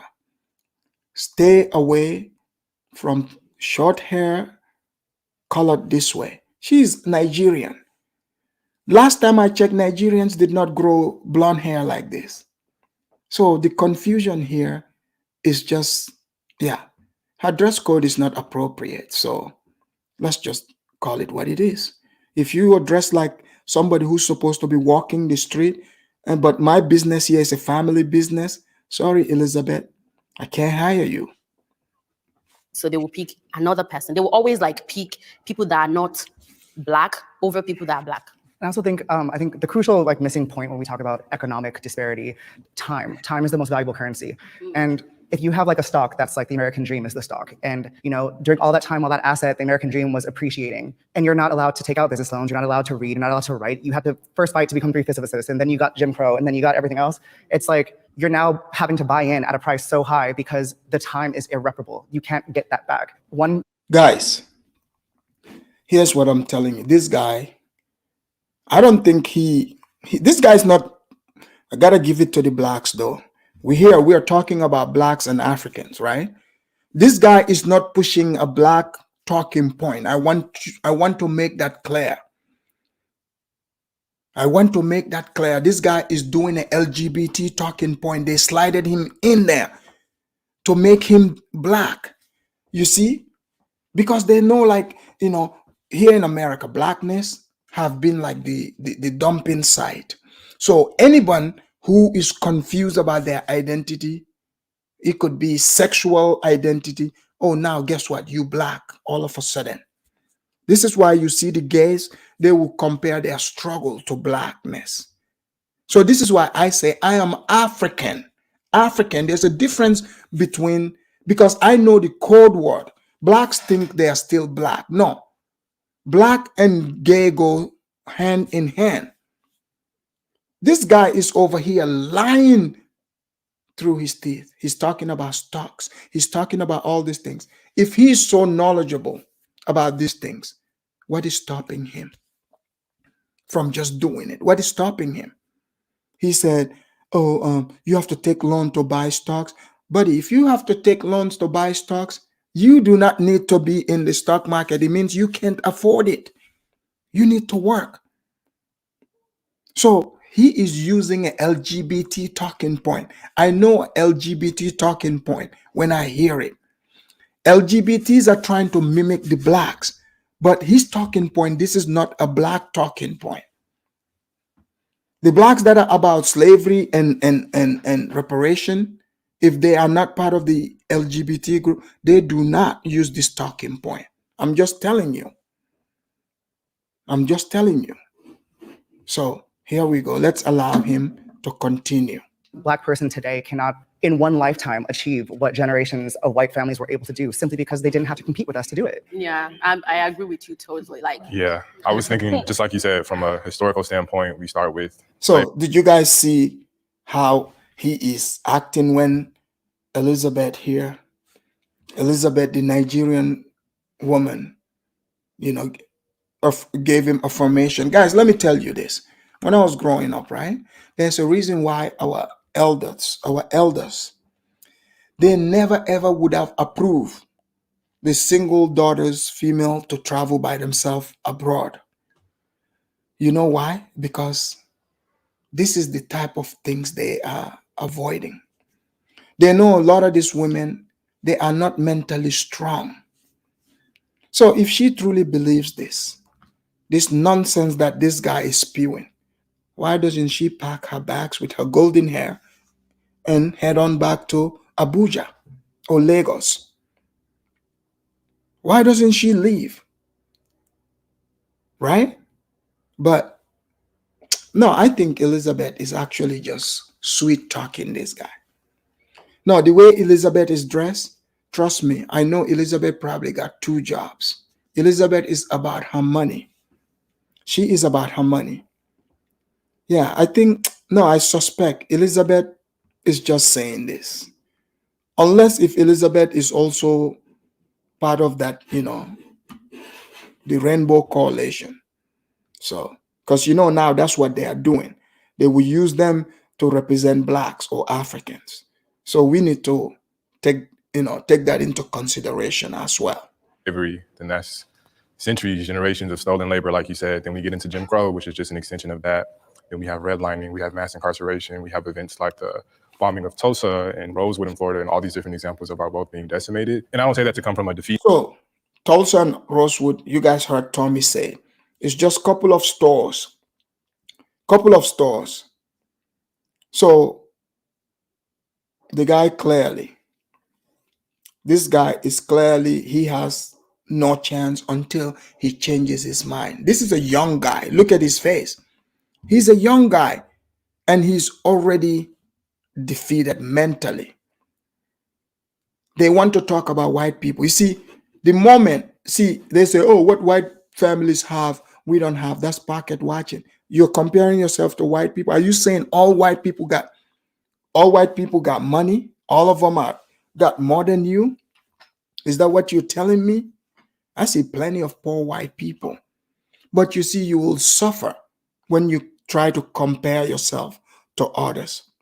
You see what people have, you want to have it, you don't know how they have it. Be careful what you wish for. Be careful what you wish for. You see someone, you want to be like them, but you don't know what it takes to be that person. The point is, you can only be you. What do you mean lifetime? Like your lifetime, like you're living now. That's what counts. The people that came before you, who cares what they don't have, what they didn't have? I do not care about the people that came before me, what they didn't have. I care about my life right now, right this minute. I can only live my life. I can't live other people's lives, especially people who are normal. Your ancestors would want you to be strong and represent them well. But your ancestors, they would be if they see the way these people are talking, they will be disappointed. You know, the slaves, the people coming from slavery, imagine I'm telling you, there were laws against these people. I'm talking in the open. You can openly discriminate against a black person. Those after slavery. So during slavery, they were under the control. But I'm telling you, there were laws. You can openly do it. But go show me where. Show me a story. Show me a story of blacks from back then talking like this. Show me.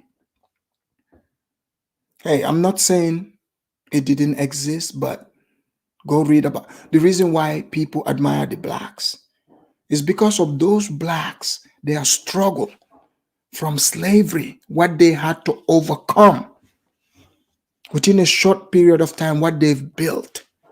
This is why people are asking, what did you build since that time? You want to piggyback of people who literally there were laws against these people. There's everything in the world to discourage them from even continuing on, for you to exist today and have that freedom. But no, you are oppressed, right? You are sitting here squandering the opportunity that your ancestors, who gave their blood, sweat, and tears, their bones are buried on this soil. You want to sit in front of national television, not just national television, international television, to let the rest of the world know how weak-minded you are, how defeated you are. And the thing about the blacks, they won't correct this man. They won't correct each other. There's no order. But then when people correct it, others would come and try to defend it. You're like, wait a minute. What do you mean? So are you telling me you are this weak? Are you you're this weak-minded? That's why I like that the African is standing over there. And the black old man is over here. I want to hear why he did not join them. Because for somebody who have a victim mindset, I'm surprised he did not take this other one. But I want to see his reason. Or a victim mindset, but I think if we just have an honest conversation about history and what we've gone through when we've been here, racism is definitely a big part of that. And there are a lot of successful Black Americans, a lot of millionaires, a lot of business owners, but they're exceptions for sure for a reason. And there's a big difference between income and wealth. I would like to challenge the ideal that African Americans are lazy or that we don't have a good work ethic. I think there's this perception that we're here, we're in America, how are we not doing better for ourselves? So. Dialpad is where work comes together. See, that's the thing. It's dangerous to bring up that type of argument in a country like America. It's a capitalist society. We know the capitalists, they don't care about your color. If they can make money off of you, if you can make money for them and you're competent at this, you will be hired. But you see the simple fact, okay, let's say you think the white people are, like the system is racist whatsoever. What is stopping you from starting your own business? Like, what is stopping you? Everybody's doing it. People are coming here with no $0. There are Americans born here, they start out with $0. They make it big time. But again, excuses. He is not willing. He's like, oh yeah, challenge African American if we are lazy or not. Dude, you are lazy. I don't have to know you to know that you are lazy, all from your speech pattern. The reason why people are able to call out lazy is because when you are talking to people who are go-getters, people that are about the action, they know how money is made.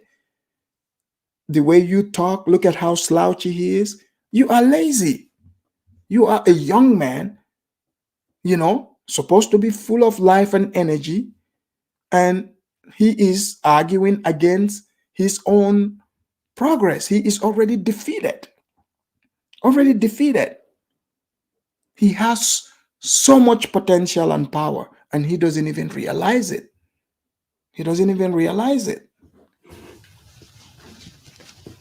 I thought I was gonna be the only one staying. I was gonna be like, oh, I'm about to be like Kanye West, but okay, there's a lot of things we can use as an excuse to hold us back, to not to reach our potential. But it's up to us to look past that. Like me coming from Africa, I came here to better my life, my family. I'm the only one here. And since I have been here, there's a lot of bad things that happen to me. There's also a lot of good things that happen to me. Us African or African American, we need to look past racism and not just focus on our own goal. Like, what do we want to achieve? We need to stop using the word racism when we don't get something or when something don't go our way, and just keep trying. So let me jump in real quick. No disrespect, but racism exists, and I have to acknowledge it. And I can't just ignore it. But what I can do is not buy into the system. If I want to do something, let me be the entrepreneur. What I believe happened in the 1960s is that we started looking for equal rights, to be equal with other people. And what we stopped doing, and I heard you talk about Tulsa, we stopped using the Black-owned businesses. Now, because you guys got to understand, the Fair Housing Act in 1968, I'm 5 years old. that's when we could move off the east side of LA and move into other subcultures. So what I wanted to do at 8 years old was go to IHOP. I didn't want to go to the mom and pop restaurant anymore. I wanted to go to, let's go eat at the hotels. So what we did is stop supporting each other and started supporting corporate America. So the racism plays a major part, but we don't have to buy into it. I've been waiting to disagree with you, my brother. I'm waiting patiently. You see that? Nigerian always looking to disagree with other Africans. Always. You know, Nigerian, I don't know what in they go on, but when I for fix Elizabeth here, you for fix Elizabeth. First of all, did you guys, everything this man is saying is totally ridiculous and stupid. He wanted to go eat at IHOP. He hasn't explained anything here that is racist. Dude, if you want to go eat at IHOP, you made that decision on your own. Maybe IHOP's food tastes better than the quote-unquote mom and pops you go to. America is about competition. This is what I like. You can go, how many of you have gone into like one of those shopping areas? And in that shopping area, you would see how many teriyaki places there. How many teriyaki? See, the people, they are confident of their cooking. It's just like the mall food court. People are confident. They're going to put their food out. They give you the taste. You're going to pick what you like. You're going to pick what you like. So you choosing to go to IHOP instead of some black restaurant, that's on you. That's not on white people. That's not on anybody else. All these are excuses. They are all excuses. The blacks, they don't know how to cook. That's just the truth. Because if the blacks were the best cooks, they've been free for how long? They've been in this country how long? They would have controlled the restaurant industry. They would have. But you see, they control many blacks are into what they are good at, which is entertainment, sports, or music. That's what most gravitate towards. They are not business people, they're not business people. They look for jobs. So you cannot blame anyone for that. If you're not willing to set it up, when other people set it up, you cannot tell them what their criteria is. But let's allow Tunaja's sister over here to tell us what she disagrees with. Elizabeth, you for take on small now. Take on small now.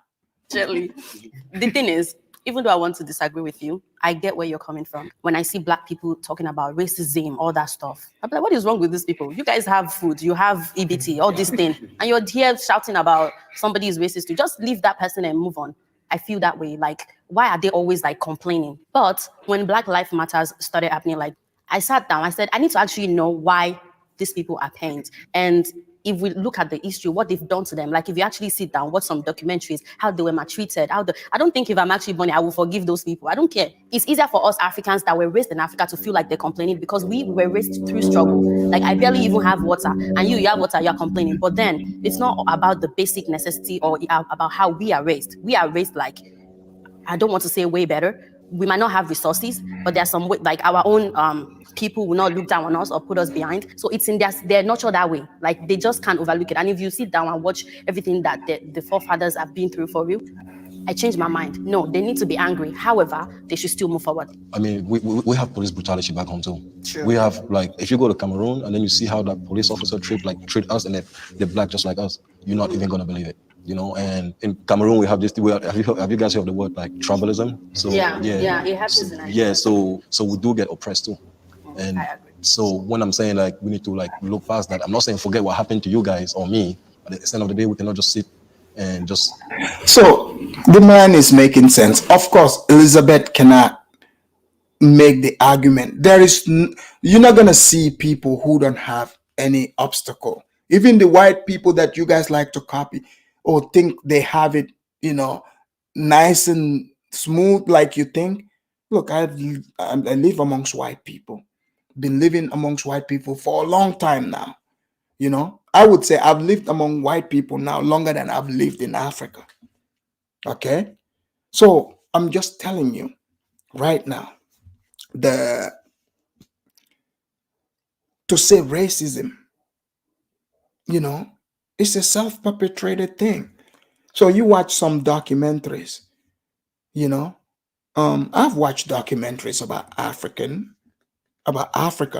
how they show Africa as a bush and all that, you know, weird stuff. It's a documentary. That's not my reality today. I mean, I look at it as education. That has nothing to do with me. And I look at it, hey, if this is how things were, that means I'm balling today. You know, player, you don't have to worry about what those people went through. You acknowledge it and know that this is what your history have been, and you know, make sure it doesn't repeat itself again. But Elizabeth is like, you should be angry. That's a female nature. Okay, he's let him be angry, and then what's gonna come of it? The way he should show his anger is by being successful. That would help. Sam Seals, thank you for the super chat. Let me read here. Sam Seals said, why can't most Africans be successful in their own countries? You have all the resources, but you can't have a function. It's a functional country. Sam, for your information, most of the successful people in Africa, their success in Africa, they haven't even left their country. Okay? Majority of Africans are back there in Africa succeeding, just so you know. So just because you run into a few of us doesn't mean we can't. And also, that's a cop out, because first of all, if you, quote unquote, you're such smart AD or S guy, why would you be scared of jungle African? Because that's what you would say, right? But thank you for the super chat, Sam Seals. I would thank you properly here, Sam Seals. Here we go.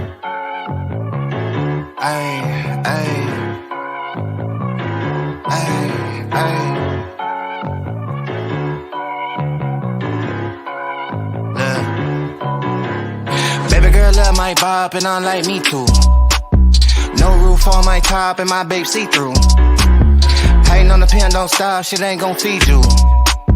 I've been all on my grind, so why I need you? Baby girl love my bop and I like me too. No roof. All right, Sam Seals, thank you. That's from Sam Seal. Sam Seal likes to, you know, stir the pot up. He's one of those people that say, oh, how come you Africans can do it in your home? We can, okay? But we just need to get the money here from America and other places and go do our thing. That's exactly what we are doing. So I know you probably don't like hearing that, but guess what? The white man, you know, went out of his way to invite us. And if this is his home, I mean, he's like, I got jobs, player, you can even start your own thing. I'm not in your way. And they lived up to their word, you know? So I got nothing against the white man. Just continue being white 2023. In fact, the white man, I notice a lot of people have not been inviting the white man to Africa. Africans, here's what you need to do. Do what I'm doing. I want to invite white people to come and invest in Africa, especially Gambia. Come down, you're with open arms. Any kind of way to invest. We do not hate anyone. We are not racist. We don't have anger against white people or anyone. We are welcoming to everyone. We have our own food, our own culture, you know, that you would love. So, but just come there. You can live off the grid.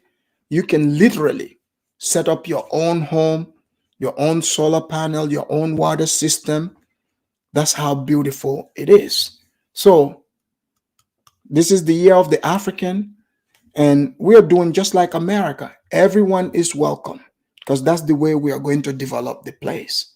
That's the only way, because we've invited the blacks, and the blacks, they want us to set up, you know, drums for them and throw flowers for them. We've done all that. But after we did that, what next? The blacks wanted free land.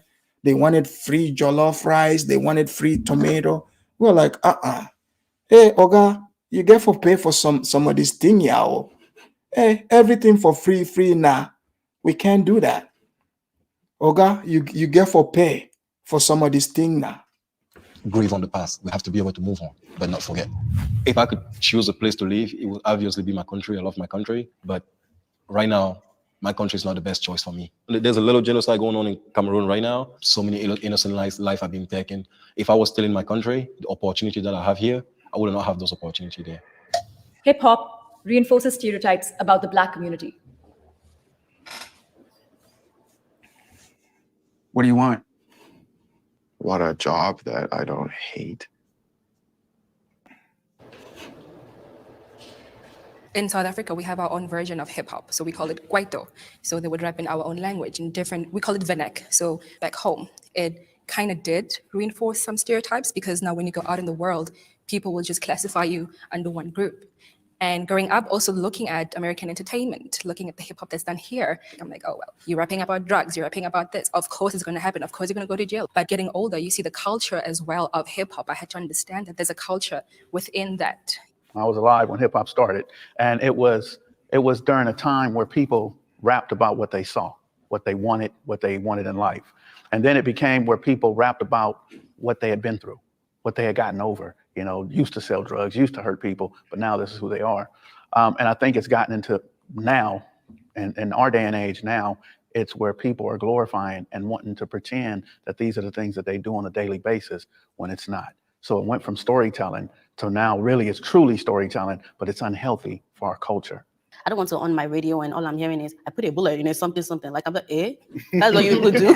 No, and then it's like it's all about like talking about female body type, the booty, the thing, like don't talk about my booty like that. So I don't want to listen to something that portray me as a female that way, or something that is talking about how you put bullets in my head. Like if you actually do not come to America and see for yourself, you will think that most African Americans are carrying guns around and they just shoot randomly or they just grab your ass or something like that. That's the way the music portrayed them. And music is a very important element in our society because it influenced a lot of people, both young and adult. And then they kind of see all those stuff and they act like that, even though that's not what they really want to be. They act like that and behave like that. Like if all these rappers are your role model, then you want to be like them. You want to be cool too. So in the end, it's about like the people that are packaging the music. And sometimes it's about trend. It's what people want to hear. The American... Guys, what did I say? I think I accurately described Elizabeth. Elizabeth knows the truth, okay? You notice Elizabeth is not with the music thing. So I think Elizabeth is pulling a two-Niger. He knows the truth, right? But just he wants to please the blacks. So Elizabeth knows what time it is. She's explaining everything like she's supposed to. The South African lady, she's also being nice, so she's not saying much. So Elizabeth is telling the truth. Is telling the truth. But if you explain this to black person, oh, you are a hater. No, this is what is being shown around the world.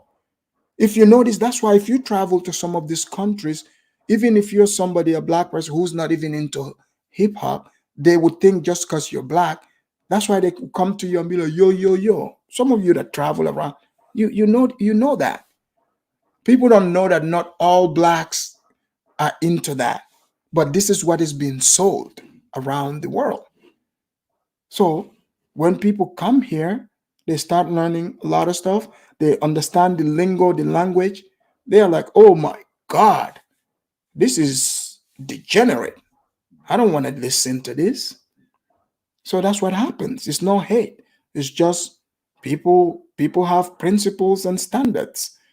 Nobody wants to expose their children to death and destruction. That's just the truth.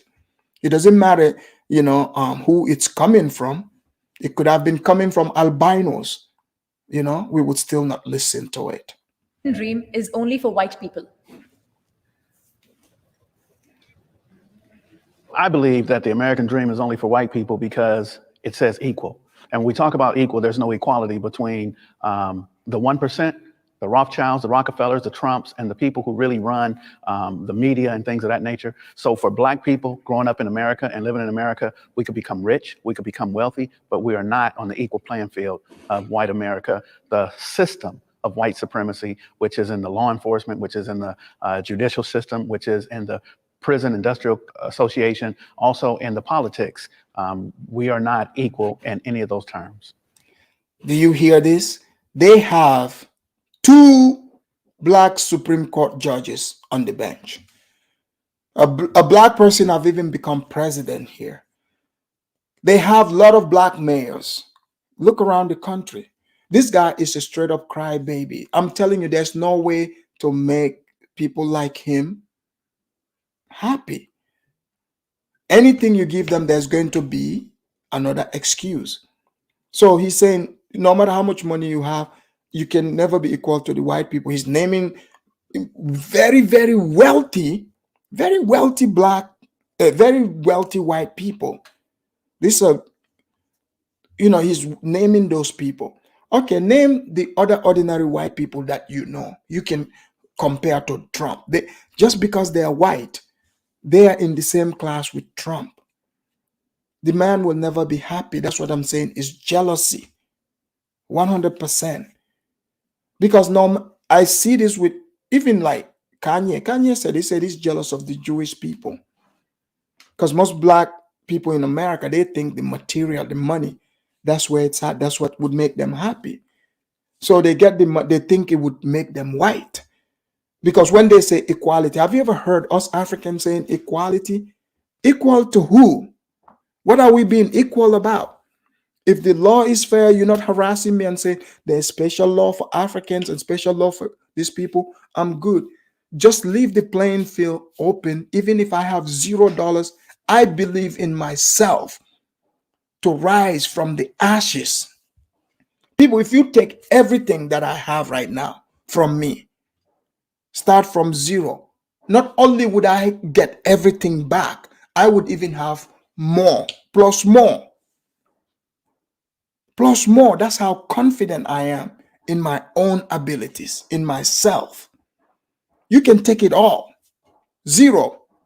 Sleeping in my car even, I will give you within a month. Within a month, I would be in a nice place, with a nicer car again. That's how confident you should be in yourself. You have to go out there and get it. It's not about a white man. It's not about a Black man. But he's saying, even if you have the money, you can never be equal to the white man. Then, sir, you would never be happy then. You would never be happy. Here's another blackhead. They said, then why are you begging for super chat, sir? I'm not begging. I'm here to entertain you. So when you contribute, that is to show your appreciation for the show. You see, when you come to a show, unlike your shows that you do, Carla, they are not entertaining. That's why nobody is going to contribute. But here we go. When I was back there, when you were speaking, I started thinking, like, could we ever actually, as Black people, have the American dream here in America? And I don't know if we really can, I'm trying to be careful with my words, but I do think there needs to be a degree of separatism. Like, Black people, we really need to have our own to fully take part in that dream. This is their system. Yeah. Why would we dream of being equal in a system that wasn't designed for us? The American dream, at least the way that I define it, is, freedom of opportunity, freedom to choose what I want to do, freedom to acquire wealth the same way that anybody else can. Obviously, we're fighting the tides of time on that and our circumstances, but it's hard because it's hard to honor that, but then also want more for myself. And I think that as Black people, we're always teeter-tottering on that line of like, well, am I American? Like, do I get the American dream, or do we just tear all this down and build something new? White people are not the only people entitled to the American dream ever. And I think that that's why we're all here, because our ancestors made it so that we can stand here and pursue that American dream. No, sir, look, I don't know what you really are, but people need to start acknowledging their other half too. Whatever mixtures they have, We as Africans, we refuse to just accept whoever. You're talking American dream. So your problem is not our problem. We have people who literally, people's idea of the American dream. You guys remember I did the American dream here? The white picketed fence. You guys remember the Jamaican, woman that was reminding you of, if you want the American dream now, you can get it, but you have to work. You have to work till you dead. You dead, you come back, you have to dead again. Sister, you have to tell the truth now. That's the truth. You will work till you are dead. So you want the American dream. You notice they cannot go past the white people. That anger is showing. Let's tear down the white people's system. Go right ahead. Go right ahead. You think the white people built this so your black ass can, or your mixed ass can come in? We don't even know what he is. For all I know, man, this guy can be an Asian Rachel Dolezal. Because, people have been hoodwinking blacks. Because if you're a bit lighter, you accept being black. The blacks, they are happy. They're happy about it. So I don't know what this man is. I mean, that's not all blacks, by the way. I'll tell you right now. There are other blacks that are watching me. They agree with me. In fact, some would, I guarantee you, some of the ones I know in real, like out here in life, if this guy is talking that he's black, they will tell him straight up, nah, player, you ain't no black person. It's like, come on, player, why go on no? Why go on me brethren? Why I mean say you black? Me brethren, you ain't no black. You ain't no black, me brethren. But in America, he is black. This is what I have been explaining. He is black in America. You see? So he wants the American dream. Whatever the hell that is. He himself said, in America, you can do whatever you want. You can do whatever you want. And like Mike said, he's a Caper Indian. He might be Indian. He might be Indian because I watched a CNN, documentary once, right? There was a guy, he worked for CNN. Eventually, they interviewed him. I'm sure some of you have seen that interview. This guy, he's Indian from India. He pretended to be black, right? He received, all these benefits. All these benefits because it's supposed to be for blacks, the scholarship for the black people. He was able to receive it. He went to medical school and all that.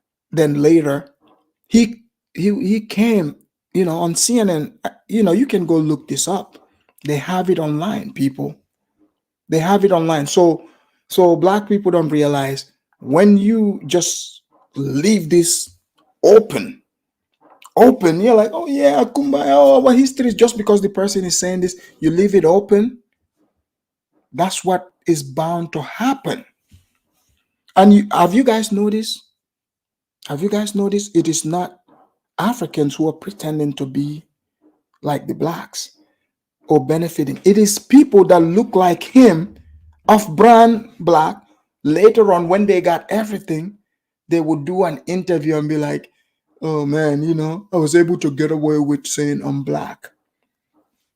So literally they are just like, oh man, the blacks are so dumb. I got away with it. So you got away with that, right? So you're gonna come and do a interview about it. This is what's been happening. So I want you guys to understand that too.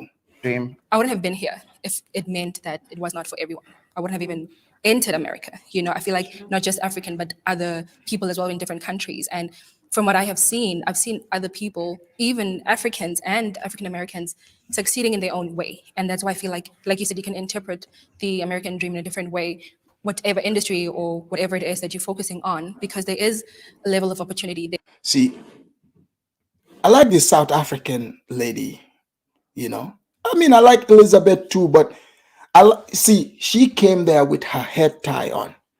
She have her head tie on, and you know, even though she's showing some cleavage, but she covered up her jacket.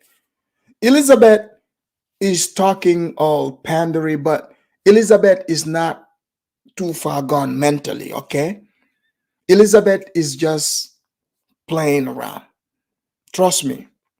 Elizabeth know they play with that money. Oh, she for send that naira back there. Okay? Elizabeth every month. Elizabeth for send naira back in Lagos. So Elizabeth is just talking. But I just wanted to mention her head tie, how much I like it. So I don't know who Elizabeth thinks she's fooling. We are on to her. There is some way that you can be successful. Talking about Trevor Noah, who took over the Daily Show, it would have been possible for him coming in as an African. He got his American dream. It made us as well, other Africans, believe that it is possible. The American dream writes his check. So he gets to have wealth or whatever it is that he's experiencing, but the American dream is the one who writes his check, not him. So, okay, again, an angry man will never be happy. So, yeah, Trevor Noah gets the check, but it is the American dream that writes it. Yeah, why do you think he came here? Because he wants the Americans to write the check.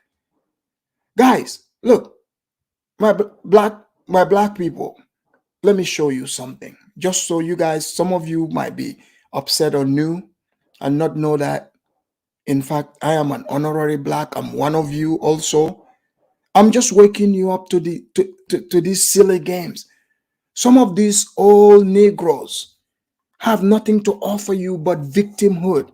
Look at what he is saying. Look at how stupid that is. He said the American dream wrote the check. That's why people come here. Who cares if the person that write the check is as white as a snow or is as American as Uncle Sam? That's why we're here. Get your check and do what you got to do with it. But you want to argue against your own check? No, this man ain't black. Let me show him what real black people look like.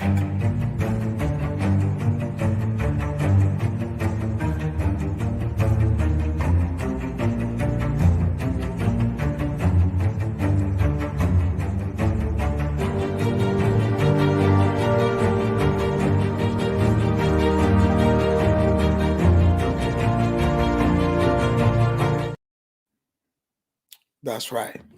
This man, he is too weak for my taste, to be honest. He just keeps making excuses upon excuses. What a sad way to live, man. It is really sad. So there's no way of pleasing him. If he said no matter how much money you have, you're not gonna be equal to the white people. Okay, Trevor Noah got the check. Oh no, the check was written by the American dream. He didn't write it himself. Okay, so the jobs that people go to, people working all, at their jobs or his job, whatever job he has, is he writing his own check? Is he writing his own check? People need to stop being silly, man. This makes no sense. You guys see Elizabeth's body language? Elizabeth is thinking, this man na mumu. This man ya na mumu. He don't know what he's talking about. And she's correct. I agree with you. I agree with you. But do you see how we would put it as he had his American dream, even though someone writes his check? But for him, or for some of us looking at it on the other side, that's his American dream because his goal was to get there. The biggest cultural shock I saw coming here was definitely the lifestyle. Because the lifestyle I saw of America, especially Los Angeles, was portrayed as a very rich lifestyle. And of course, I came here as a student, and coming here, living here, and seeing the reality of it, seeing different homeless people, disadvantaged people, was really a cultural shock for me because I didn't expect to see that. And I guess also the way people were handling each other, because coming in as an African, I thought people were together. But since being here, I saw that there was a huge divide, or there is still a huge divide within the African American community themselves. If he had stayed in South Africa, would he have the same opportunity that he had here? No, no. Like, you know, so corporate is writing his check, but like us growing. So the man is making sense. So this is the thing. The man, like, why even? So he's going to, this other guy, the old guy, was going to hate on Trevor Noah's check. Trevor, guys, hold on. Let me say it in my South African accent. Trevor, take that money and run. Run, Trevor, run. Take the money back to Joburg. Run while you're at it. One of the reasons we move here is because we don't have it better back home. Like me, like for me, I'm the first person ever in my family in America. Everybody else is back home. Everybody's depending on me. All of them, my mom, she's dying to come here. Like she's willing to do anything just for her to be in America. So for me, when I look at those like little things, I'm like, yeah, American dream is for everybody, you know? Like, yeah, we might not have the same opportunity as the white people, but there's still that little chance that a lot of us back home are willing to take just to get here.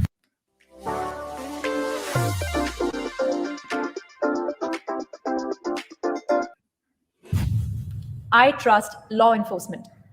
I have a thing to say. All right, can the disagreeer step forward?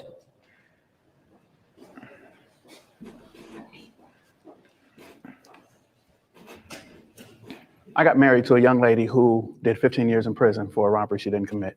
I myself was incarcerated for 6 months for a burglary that I couldn't have committed because I was in prison.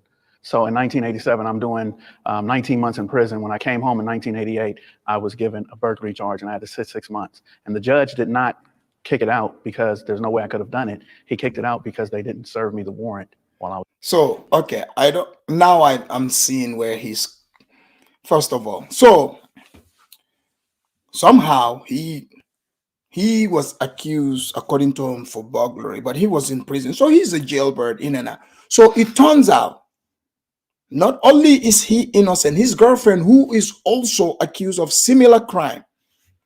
Don't tell me, I don't know, you know, if you had asked me, I'm not the smartest guy, but I think that sounds like they had an enterprise, you know, Bernie and Clyde. So this guy belongs to the Prison Industry Inc. So as usual, none of them have ever committed the crimes, you know. His girlfriend did not commit the crime. Look, I'll tell you right now. I told you guys I used to work in prison, right? But I also, one time, they took me to jail. I was locked up. They wouldn't let me out. How did this happen?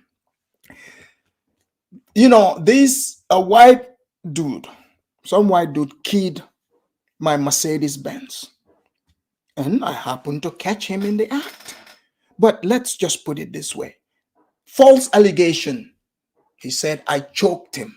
Guys, do you guys think I would be mad and choke somebody over keying my Mercedes Benz at the time? But I was accused, right? And the police, they came and they looked at me because I'm big and muscular African. They are like, man, we gotta, you know, they made the decision, some female white police officer. They are like, we got to take him in. But you see, I did not argue with the police because I know that I can beat this. I plead the fifth. I did not say anything. But they went ahead and wrote statement that they said things I said. I never said it. I just went to court, you know. I went to court. I got there. And guess what? The judge, in fact, they took me in with it. It was a Friday. They never let anybody out on Saturday, I heard. So they brought me in. The judge was a black female, a black judge. They told the judge that they need to keep me in.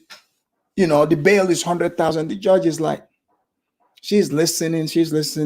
She actually gave them the attitude like, mm-hmm. And the judge is like, has he ever committed any crime? The judge brought me to ask me. I said, ma'am, not only have I not ever committed any crime. In fact, I used to be an officer. The judge is like, he will guarantee himself. He's never committed any crime. They let me out, right? But long story short, I was able to go to court. I was able to go to court and disprove what they wrote in that statement. And disprove it big time. Yes. But it's skeptical. Like, imagine, right? If I had a girlfriend and they accused my girlfriend also of choking somebody else, they will be like, oh, these two have an enterprise. They like to choke people. But look, I exercised, decorum and held myself in high standard. I did not choke that man. I did not choke the man. Like one time when they accused me of kicking some dude in the head, I was like, I didn't kick the guy in the head. He was able to describe my Timberland, but he fell on my shoes. He fell on my shoes. Now I'm accused of kicking him in the head, when in fact the man tripped and fell on my shoes. His head hit my shoes, and they accuse me of kicking him. That does happen, but you just got to know how to go about it. That's all. I was in prison. So I don't trust them. They lie and they do things, and it affects our people. So many people I know who have been wrongfully arrested, wrongfully convicted, and they actually lie on the stand. So there's no trust. As you guys know, I am from Richmond, Virginia. It was the capital of the Confederate. I have been brutally abused by the police there. Like personally, I was at the river on the 4th of July. I don't smoke. I don't do none of that. The police come and arrest me because I look like a drug dealer. Like they arrested me. What? Stereotype. Then when I was in high school, my senior year, my father went to jail over a car accident. And I was left alone at 17 years old. I was grateful. One of my teachers took me in, and like, sir, okay, this Bamaleke guy had me all the way until. So you're 17, you're left by yourself, like. Okay, now he wants to be sad about that. You were 17. In Turkmenistan, 17-year-olds have, they have wives there. Even in Mexico, some, 17-year-olds have wives there. So what are you talking about? Yeah, I mean, talking about, I was scared to be by myself. No, sir. If you were in Cameroon, in your village, you probably already got a wife by now. So please, I was with you until now. You wanna try to bring this here, okay? Guys, I gotta give him the stanky leg for that statement, to be honest.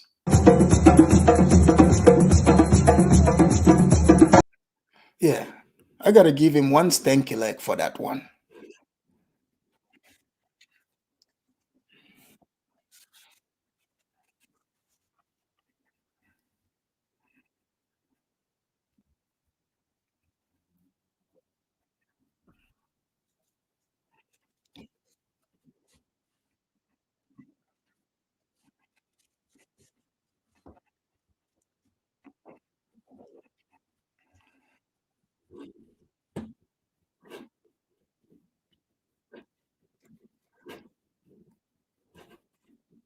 Hitting them, I mean, George Floyd, rest in peace. But just seeing that from my experience being here, I was scared, like every time I'd see a car pass by, I'm like, okay, I better make sure I'm driving okay, because I don't want to be stopped, or make sure you're not in any harm's way, but it's sad to feel that pressure every time you see a cop going by. And even if they're trying to help, but I wouldn't even want that help because of what I've been seeing on social media, and also seeing the case of people being wrongfully, taken to prison. That's like unfair. Like, what type of research are you doing before you arrest people? And I immediately thought about the history of the police too, just tracing that back to slave patrols, which became our modern day police departments. And the fact that like if you have a felony, you can't vote. Like that to me is like, talk about the loss of the American dream. Like you are a citizen of this country, you should always have a right to vote. Dialpad's where work comes together. It gives our team one beautiful workspace for anywhere collaboration. With Dialpad, we can take calls, send messages, and meet with a click, all in one place. Change the way you work at dialpad.com. Dialpad. Work beautifully.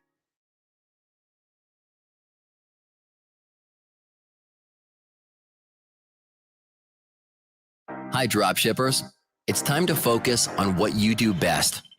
So go to wix.com/dropshipping and grow your business with an e-commerce platform that takes care of everything else. Source from millions of products and connect to your suppliers through your e-commerce store. Customize product marketing. We are obsessed with race in America.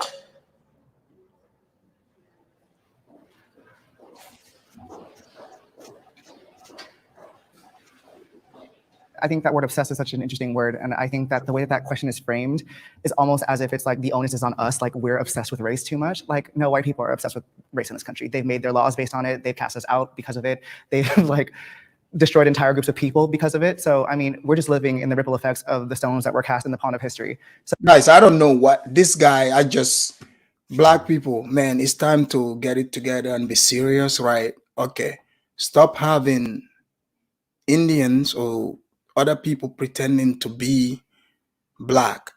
Guys, let's just be honest, man. I understand the black thing in America is kind of mixy a lot. There's confusion, but guys, okay, my black people, let's just be real, man. Let's agree to disagree. He does not pass the sniff test.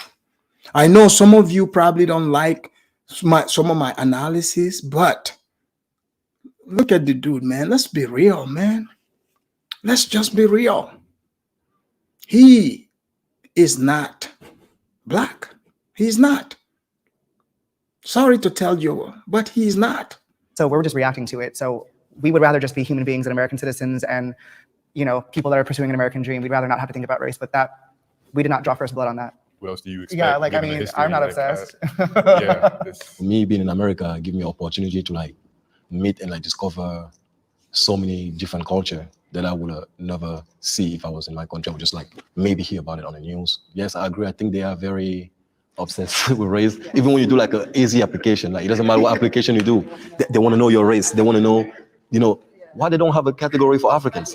You know, that's why I'm checking out every time. Oh, for those of you ADOS that say, oh, Africans, you all need to ask for your own category. We've been asking for that. In fact, me, you know, back in the days, I would just, you know, scratch it out and just put African. African. I want to know everything. The thing that pissed me off the most is that when they see you and they're like, oh, you have an accent. Where are you from? Like, who cares where I'm from? Just say. No. You see, this is what I keep saying. You see, Elizabeth said, what pisses off? Didn't I tell you guys that Elizabeth is an angry woman?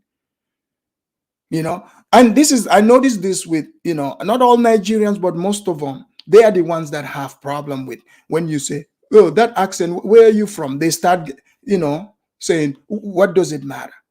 You see, I happily tell people where my accent came from. Like they're like, oh, I hear an accent. Where'd you get that from? I got it from Walmart. It was on sale. That would be the answer. Tell me this thing and let me keep going. When you told them that you're African, they're like, what country? Yeah, they're so obsessed with where you're from. Do you like Wakanda? Like, I don't believe that there's an obsession about race in America. I believe that race is a distraction to hide the power, the wealth, and the access to it. So a lot of times there's something put on the table, like a rock being thrown, and I hold my hand, and that's the racism between black and whites, between blacks and Hispanic, and other. All right. Now he called out that guy. I think he's some sort of Hispanic, but we are at the end of it here. Guys in the back, just hang tight. We got a couple more minutes, and I'll bring you guys in like 1 minute.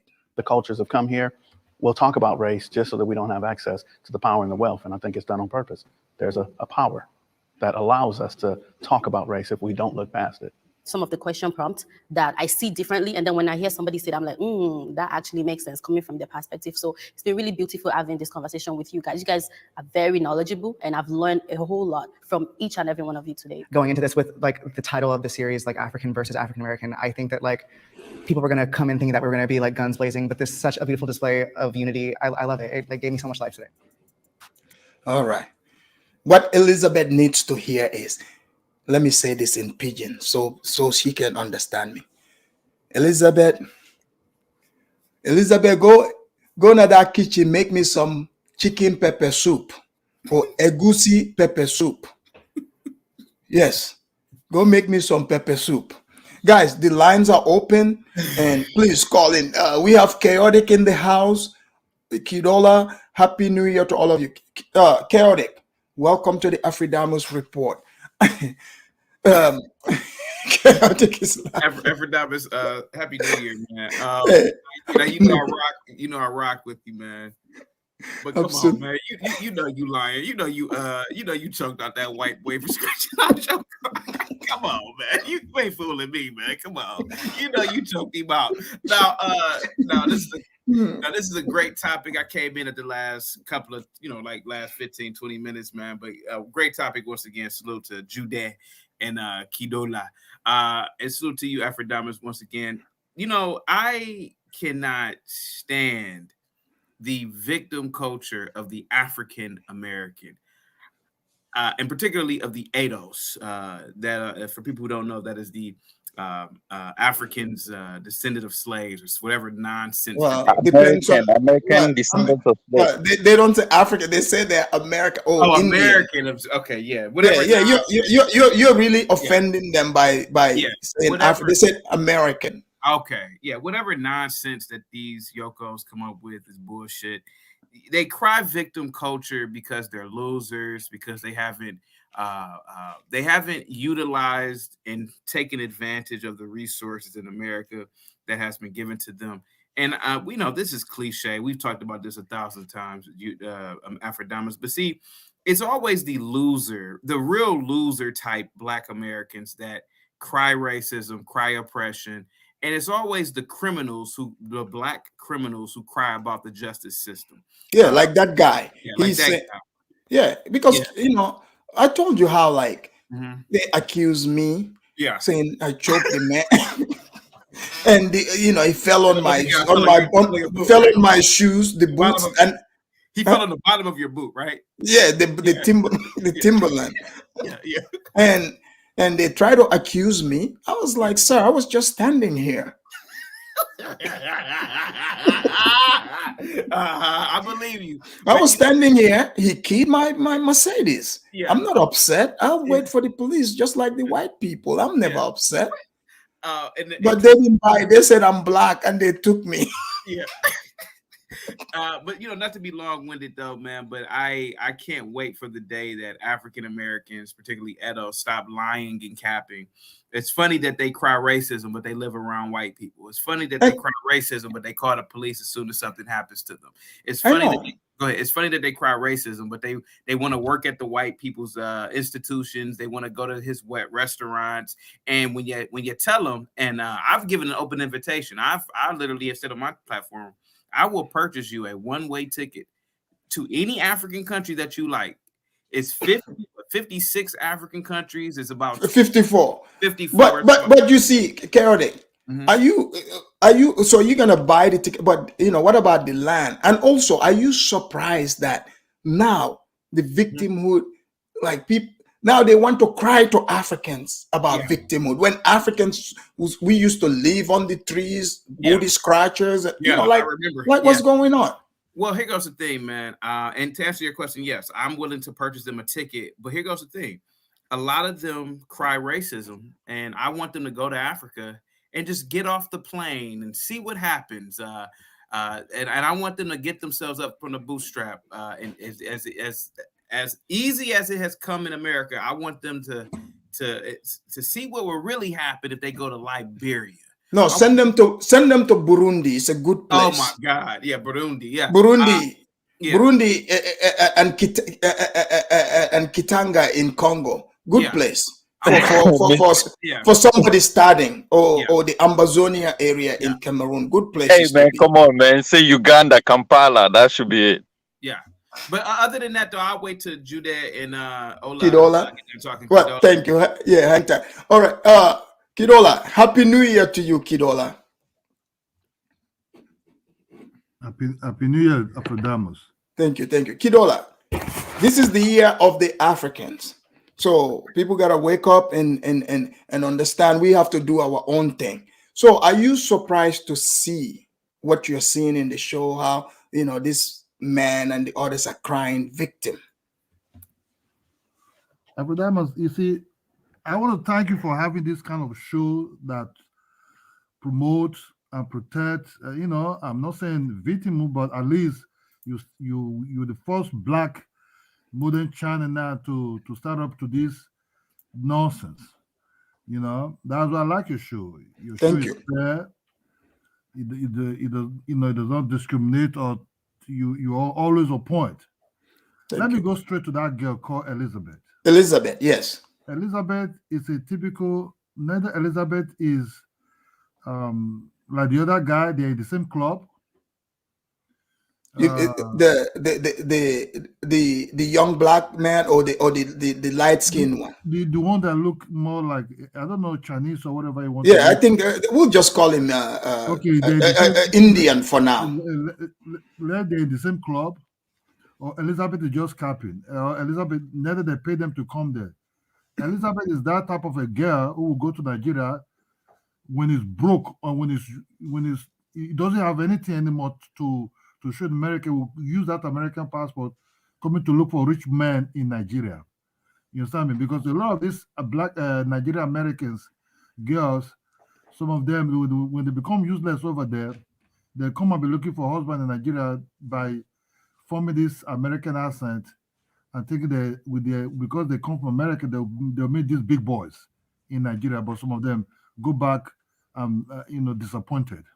Yeah, and the hair gave it all out. Yeah, she's a pretender. Are you surprised by, because she was able, she in the beginning she was pretending, but she stood her ground. When they asked her about rap, you see, she answered honestly. She's like it's just like the other lady that's from Cameroon. Well, this is far more advanced than which one? Mamezi. Oh yeah, that's Judas. Let's go straight to the whole show. You see, I've been watching. Why I came to YouTube is the way I see these Black Americans and the way they behave and the way they openly insult Africans. I told you this. They openly insult Africans. They want to shame you. Right. It's not now they started it. Let me give you an example. My father came to United States to study. It's our 70s. Mm-hmm. My father was an athlete who was representing Nigeria at that time. He was running, started making money, and the Nigerian government was also paying them. Yeah. My father had an opportunity to study in the United States. They were the first alma maters that opened that AM Florida Tallahassee University, called Agricultural Machinery University. Oh, okay. Tallahassee. Yeah. Then my father started noticing some kind of jealousy around them because he was using a Cadillac at that moment. Kidola, I don't mean to cut you off, but I heard there was a guy, right? He had a YouTube channel. This guy is another crybaby, older black guy. He was talking about the Africans that came to the US, right? In the 70s. I think he's talking about people like your dad. He said these Nigerians, they came here and they think they are better than us because they are driving, nicer cars. He said they're buying the American muscle cars, the Cadillacs, and we cannot afford it. So this guy was talking out of jealousy. He said they didn't even care about us. They didn't even bring us money. So, but continue. Yeah. It started at that time. My father experienced really he didn't really care about them really, because he just came there to study. Then when he run, they will pay him and all these things. So he was living the life there, using a big car, living in a big house with swimming pool, because the Nigerian government was paying at that time. He studied, have his PhD and everything there. He came back to Nigeria. He even have 3 kids there with very light-skinned Black American, lady. Oh, okay, yeah. So my father said he noticed they're not serious because he studied what's called education over there. Yeah. He studied what's called physical health education. You understand? Into the PhD level. Then he did what when you study, you do their kind of like teaching practice, right? Yeah. They are sending you to a school. So that's when he really made the whole ball game. That it's not just he's dealing with the other ones, but inside the school, they don't listen. when you talk to them, they tell you who the fuck are you to talk to them like that, Mm-hmm. and they will threaten you. And Chaotic used to be a teacher. Yeah. He I've heard him, He said they will threaten talk you. about things like that too. Yeah. Then he kind of like, okay. Then he said some of them invite him to like out him. He said because mostly he deal with Mexicans, these Latinos, right? So mostly these are his friends really, because he just noticed these people don't really like them. Then when he took them out for outing, on the way coming back, they almost robbed him. They want to steal that Cadillac he was using. Yeah. So he was lucky, he was able to protect himself and abandon them on that road, able to protect himself with all means. Then they asked to get the fuck out of his car, then he drove off. When my father came to Africa, my father only have white friends, professors and all those things, you understand? Yeah. But my father never thought about racism and all these things. You see and that's in the 70s. That's even the 70s. Yeah. So if you ask some of the blacks, they would say, man, the racism was way worse back then. No, that was in the 70s. My father said that when they know they're Africans, they kind of like, they shock how they live in so lives like this. So let me go straight to the other topic. You see that I call Nakmizi. Oh, that yeah. Called Nakmizi. Yeah. That hate Africans, that talk about you have friends in Ghana and other things. All these things, this hate come openly when Ghana started asking them to come back to Africa. You understand me? The business move that the Ghana trout. Nakmizi is a guy who really, in his mind, hate Africans but pretending. You understand? Nakmizi have nothing. Is a typical Black American guy who said he's doing everything. He's doing everything to help his people in America while he live in Holland, right? He live in Holland, working here. You understand? Working here. Right. Okay. How are you helping your Black American people, but you live in Europe? You know what I'm telling you? Maybe he's sending money. They don't send. Then what was he sending? It's just a purely hatred against Africans. They just have this hatred, and you cannot change it. And especially the light skinned ones, the ones that are very light skinned. Yes. They really hate Africans a lot. Oh yeah. Well, there's you talk. Yeah, the more confused they are racist, because there's even a couple. Like one time I ran into one in Chaotic's channel. In fact, I thought the man was an Arab, and he got upset, and I was like, okay, maybe Mexican. He got more upset. So since then, he stalks me wherever he sees me. But you're right. The mixed ones, they hate Africans. Yes, they're very vicious. So what I'm trying to say is this: they push Africans. They push Africans to start hitting them back. Like, no, man, who the fuck are you?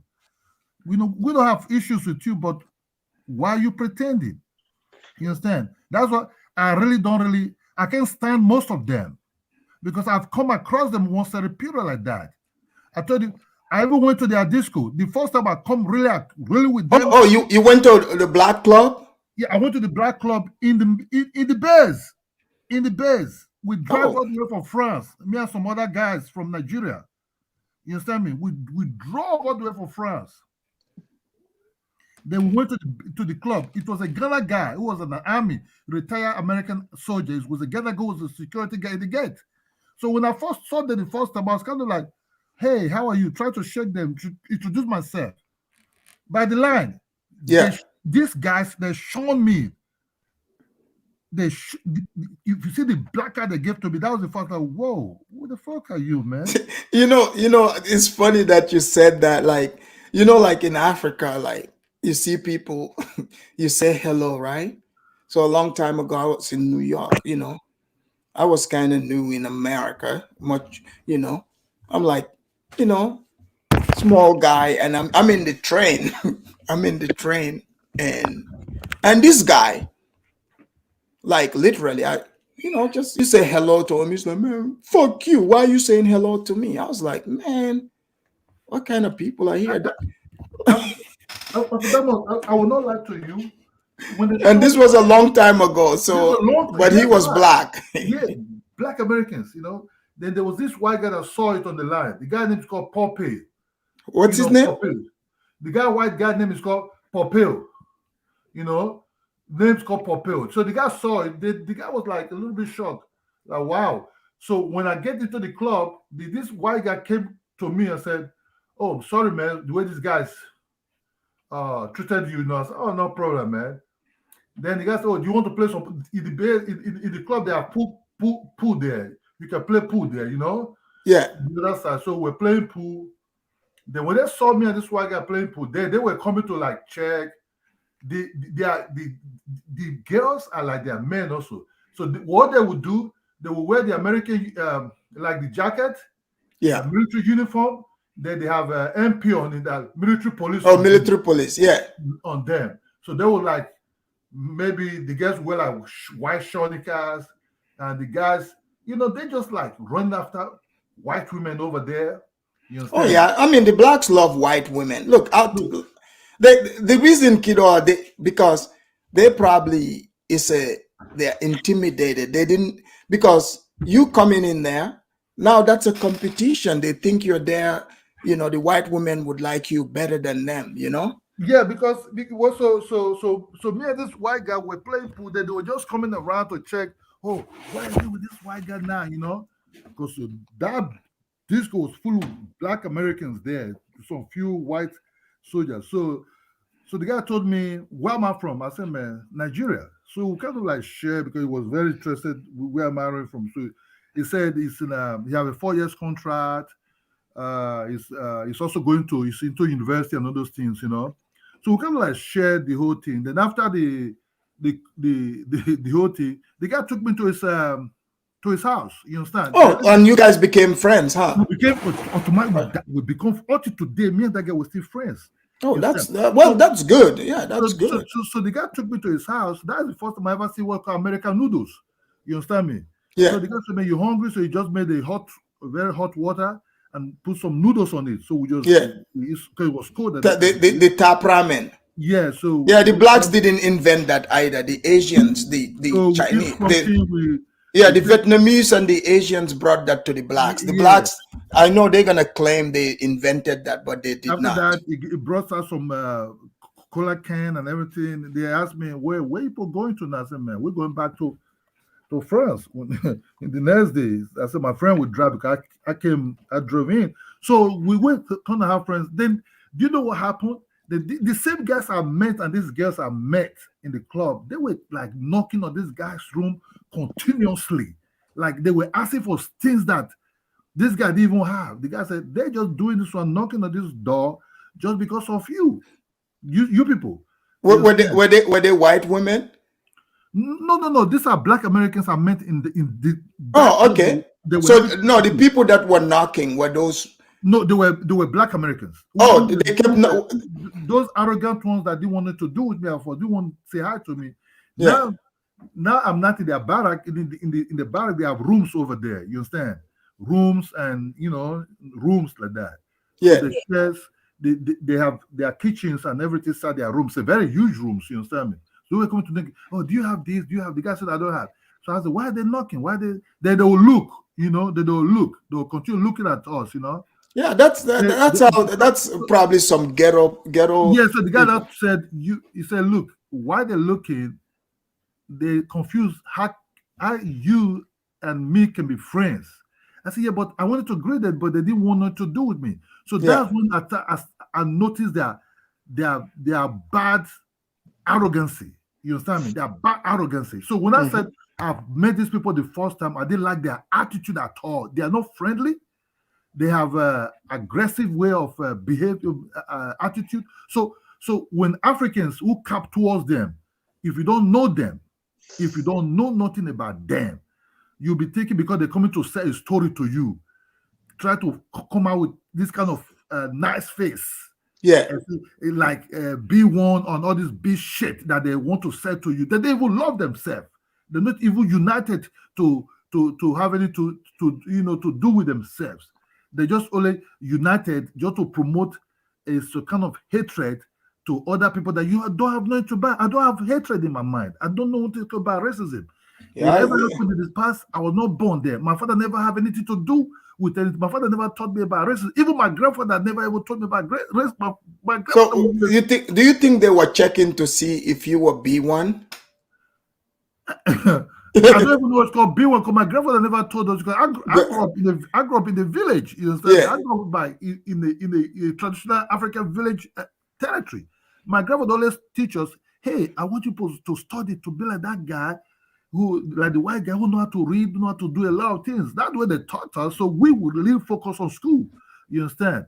You understand me? So when they hear that you don't believe in them, then that useless so-called Nakmizi, when I say my wife is from Holland or Dutch, he speak one kind of a Dutch language, you know. He speak like he said my wife will call me. My wife is calling me sick nigger. You understand me? Yeah. But he didn't understand. I understand this language perfectly.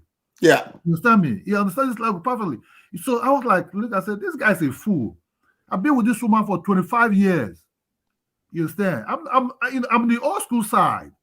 Oh, okay. So yeah. So it's not just a passing through. No. My wife has 3 beautiful children for me. Yeah. You understand? You know, I went to university in Nigeria. I did whatever I wanted to do. I didn't met my wife in Europe. I met my wife in Africa. That we built together. When I met, I didn't have no house. I didn't have nothing. You understand me? We do things together. She introduced how we can save, how we can do a lot of things together for me to even to build my first house in the village.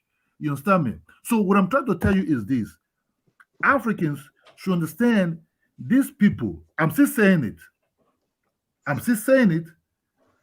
One hand, they will tell you they're B1, but when you really go deep into them, just scratch a surface out of them, you will see that this was one of the most worst racist against you as African. Yeah, well, if you ever meet. So you're absolutely right. Why I say because Sierra Leone is sharing this passport. That's what I asked somebody. Sierra Leone is giving this passport like akara and bread are coming. Akara? That's funny. Akara and bread. Yes. Are they staying in Sierra Leone? Are they investing in Sierra Leone? What are they really doing, Sierra Leone? They just get this passport because some of them are doing tourism out of it. Because Sierra Leone's government is not asking other African countries permission, because you cannot be giving passport to people you don't really know. You don't do back check on them. Well, also the fact is, they are making it more difficult for the genuine blacks that even would come, because if you have people who don't have no money to invest, or they're just making the rest of the blacks look bad. You want to get everything easy, in America, everywhere. Let me just tell you the truth. Africans are totally different. Even when they pretend, you understand? A lot of them are coming to Nigeria now to meet some of these young boys in Nigeria. You understand me? But Nigeria man, even Gambia, I've seen. In fact, I saw marriage pictures. We've been talking about the white grannies. We got some black grannies marrying young Gambians. We'll be doing a show on that too. These women now are not coming to Nigeria to meet some of these young Nigerians. These are rejected ones who have won their life. They have nothing to offer. They're just coming there to promise these guys who brought them to the United States. That's what this guy, maybe they're with them. They're not meeting the real happy Nigerian guys. So they're not getting the guys with the money? They're not. No. The guys with the money don't give a damn about them. They don't want nothing to do with them. The guys with the money, look. Let me just be honest with you. The people that are getting the guys with the money are the Malaysians and the whites. Wow. So the white women are winning in Africa still. They're winning, purely winning. Most of my friends that have money, or most guys I know, they don't want to do what they want to contribute to their life. We're talking about guys that have multi-millions projects, guys that have houses. These are guys who roll on G-Wagons and live on about 5-bedroom big mansions and everything. what they're going to tell them. These are guys that they do business with their wives together. Yeah. Those guys are not trying to get some old somebody's old baby mama. These women are coming to get some of these young boys, these street boys. These want to be boys that are still hustling, nothing else. So these boys are just taking. They see them as a ticket to United States. Let me let someone to come and play. Yes, let's have Jude. And thank you, Kidola. Jude, welcome to the show, Jude. Jude, you live here in the United States. Jude, you've seen the show. What do you want to add to it, and what your Cameroonian brothers say, and Elizabeth, the Africans versus the blacks, the mindset? Oh yes, Afridamus, Happy New Year, man. How are you? Happy New Year to you too. Yes, this is the thing.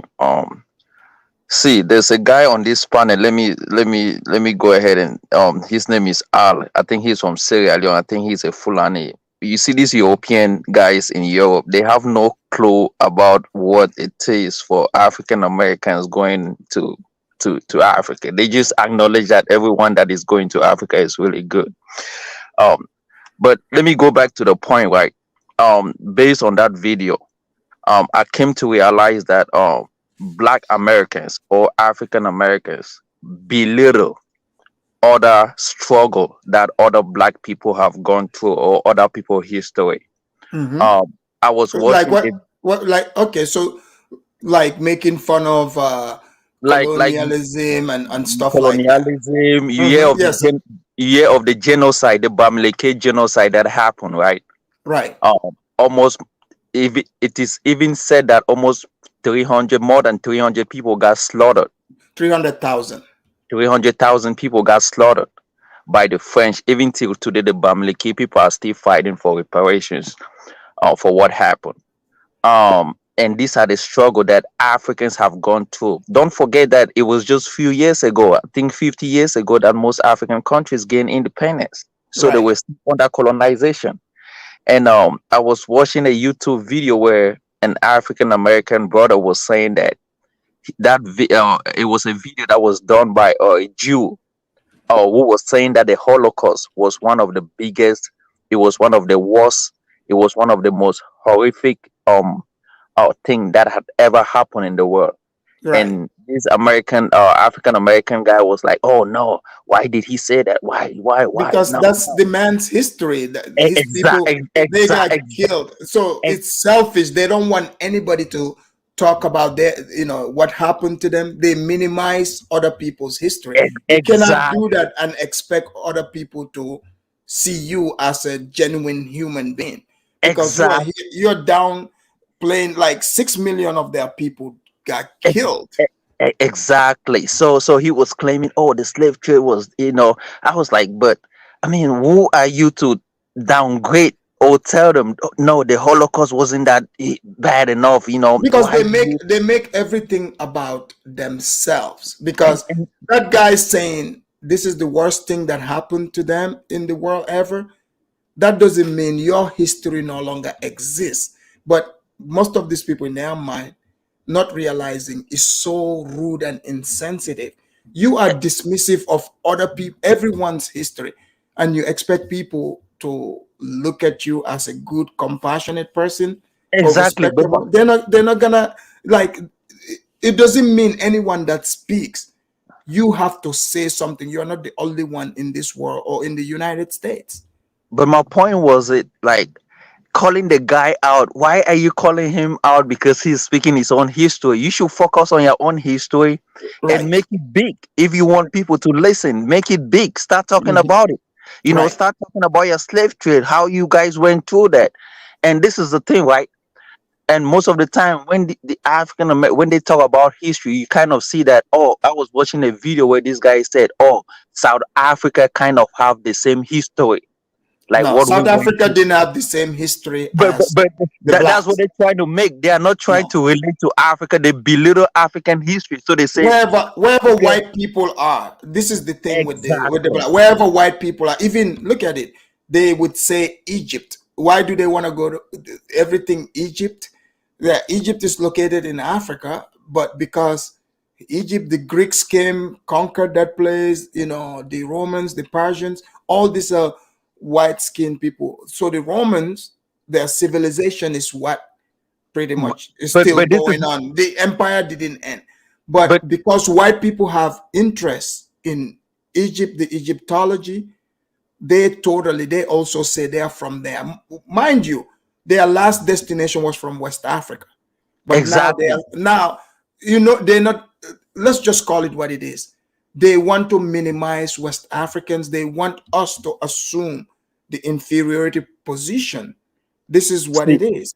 Exactly. They're not gonna talk about anything. If the white man right now, you notice the white man, other places are beginning to focus on Africa to help, through development. Watch the moment they start featuring Africa a lot, showing Exactly. now all of a sudden they are going to become African too. Exactly. So why I was telling you about why I got on South Africa, they are claiming South Africa because it is developed. It is more Yeah. of The white man developed. developed it. Yes. And when you see people that claim they build stuff, you kind of like, why are they not still building? What is actually going on? Why are they like handicapped in terms of building? You don't see that. Like if they claim they did, right? So it's crazy, man, because I've watched a lot of videos, especially where these people go to. They actually go to places that either is getting developed or somebody already did what is developed. But my point is, what based on the video is real. Like people should acknowledge, African Americans should really acknowledge that people also have their own history. And if you claim that the slave trade or whatever you went through was your own history, then fine and good. You should also acknowledge other people's history. It's just, I don't have much to say, but Africa for Africans, man. We always, there are times that we are gonna stand strong and protect Africa, because it seems like if we don't take it easy, we might end up losing a lot of things. So I'm just saying it's a fact. You let people come in, give them free visa, they don't stay in your country. Now you degrade your own passport, you degrade your own country. You give a lot of passport or citizenship to people that they don't even live there. Then when they come over, they try to look down on you people giving out things. Come on, man. I mean, your president has to do something good. Let me tell you right now, Judith. Gambia, right? Gambia did that before. You know why Gambia is like tight? It's not giving this out. They've given citizenship to some people in the past. Some of the blacks, not mostly, most of them are like Black, British, Caribbean, right? These people, then the Gambian passport started showing up in different markets where people will use it, like drug dealers, because like the Gambian passport doesn't have a tint on it to know, like saying, this is what Gambians are known to do, like criminal stuff. So they were using it that way. You can go look this up. So Gambia, this started coming by. That's why Gambia now, they're not doing it. They're not telling it straight up, but you can go look it up and read about it. That's what was going on. Yeah, Jammeh was given citizenship, but the people, they were selling the passport. I don't know how they were able to do it, but they did it. And they found some of the passports with even Colombians. Wow. Yeah. So I don't have much, man. It's a lot of people on the panel, and I'm just gonna thank you for letting me do. Thank you. All right. No, and now we have our Kenyan brother here from Kenya, KBM. Welcome to the Afridamus Report. Hey, what's up, Afridamus? And I got to say, that song towards the beginning, man, that's already a classic in my book. And if everybody missed that, y'all need to go towards the front again. Oh no, it will close the show anyways. Okay. Yeah. Because a lot of I could tell some people got mad because they knew who it was, but still, that the way it was put together, that was perfect, man. That was perfect, and it needed to be said. Yes, absolutely. Now, what I want to put into this is like when I was a kid, I can remember one conversation that kind of kept going after that with other people as kids into my teenage years. And I remember, this is 1977, so I was 7 years old. You know how old I am. I remember some of my kids, I was living in a Black neighborhood in Orange County, California, Santa Ana. And I can remember them saying to me one time, just having conversations about growing up. And they were saying that you're going to get a job easy someday. It's just going to happen. And I'll be like, well, why? The question was why? Why is that? Oh, because you're white. So I really didn't know how to respond and say, well, can you give me the formula? Because, I want to know how that's going to happen. So that used to happen a lot. But then later on in life, even that's just like 5 years ago, I remember in a conversation online, Google chat, and people that were either a little older or a little younger than me would say, oh, you can put on a suit tomorrow. You're hanging here with us today, but you can put on a suit tomorrow and get yourself a job with the white people easily. I was like, okay, Oh, now wow. you got to tell me why. Yeah. Oh, because you're white. I was like, no, Yeah, I've heard that. I've heard that kind of theory. Yeah. So I was like, it's got to be more than that. What's the formula? Oh, well, okay, keep going. Oh, well, all you have to do is talk that, old colonial, kick it with the boys talk, this and that. And I'm like, well, what is it that I have to say? Because I don't know this old colonial kick it with the boys talk. Well, you just put on a suit and you smile, you do your hair a certain way. Don't act like you were with us or this and that, and you get a job. I was like, that sounds like a real charismatic formula that anybody that looks like me can go get a job. Well, So, the truth is many actually really believe this. True. And the question is why? Because not everybody who's Black American believes that because they know better.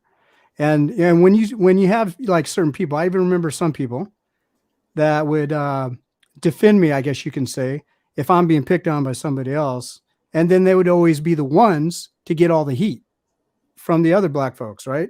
Because they're like, oh, you're sounding like them. You're not with us. And I can remember a comedian one time from Oakland. I forget his name, but this is like 25 years ago.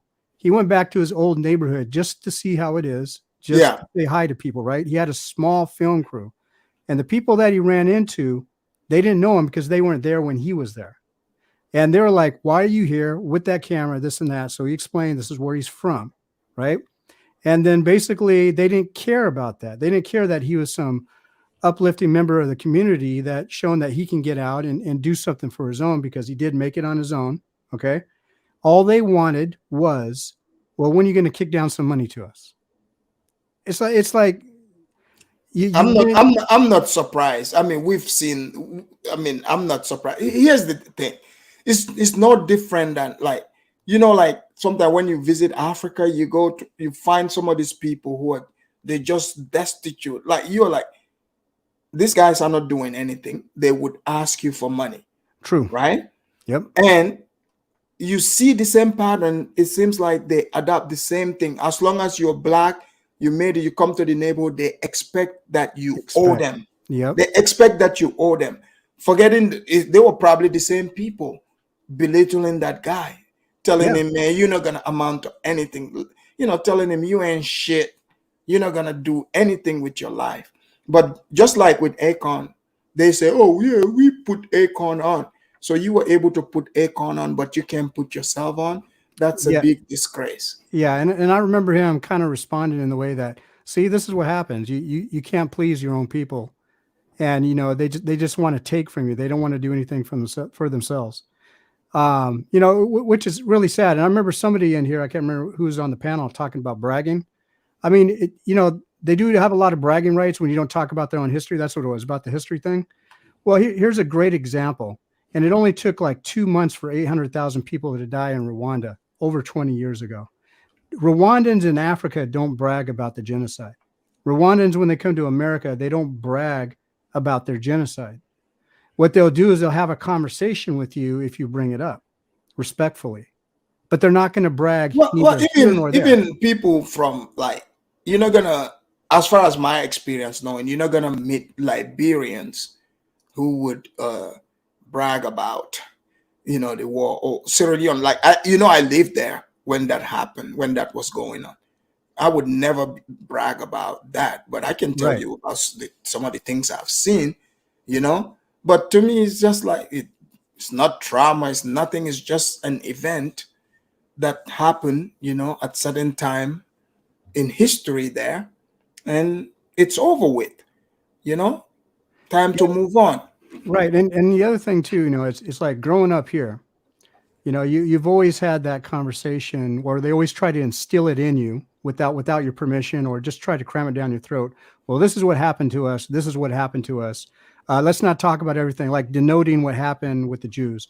that let's just denote everybody else's problem. If you're not interested in us, then obviously there's no real history unless it's ours. It's like, your history would be a lot more interesting for somebody to care about, much less listen to, if you actually didn't try to cram it down somebody else's throat.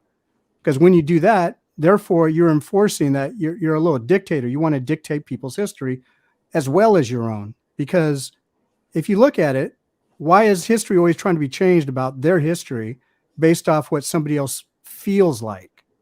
What Yeah, it's kind of sick. Like, it's a level of ignorance where you have to be super arrogant and ignorant to come up to somebody. Like, for example, they're talking to that Bamaleke guy, not even understanding his history, right? You are confidently like what? You're gonna walk up to a Japanese guy next and complain to him about, what happened to your people, knowing that they drop atomic bombs on these people?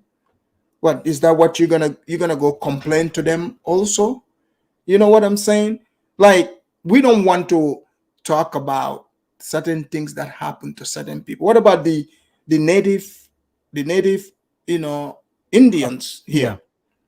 Yeah. People believe they were wiped out. No, there's still plenty of tribes around, but imagine they don't have power in this country. Like, they have no power, literally. And talking about that, in the past 10 years, I've noticed a lot of these quote unquote historians or whatever, they're even denoting their history as if it wasn't that bad.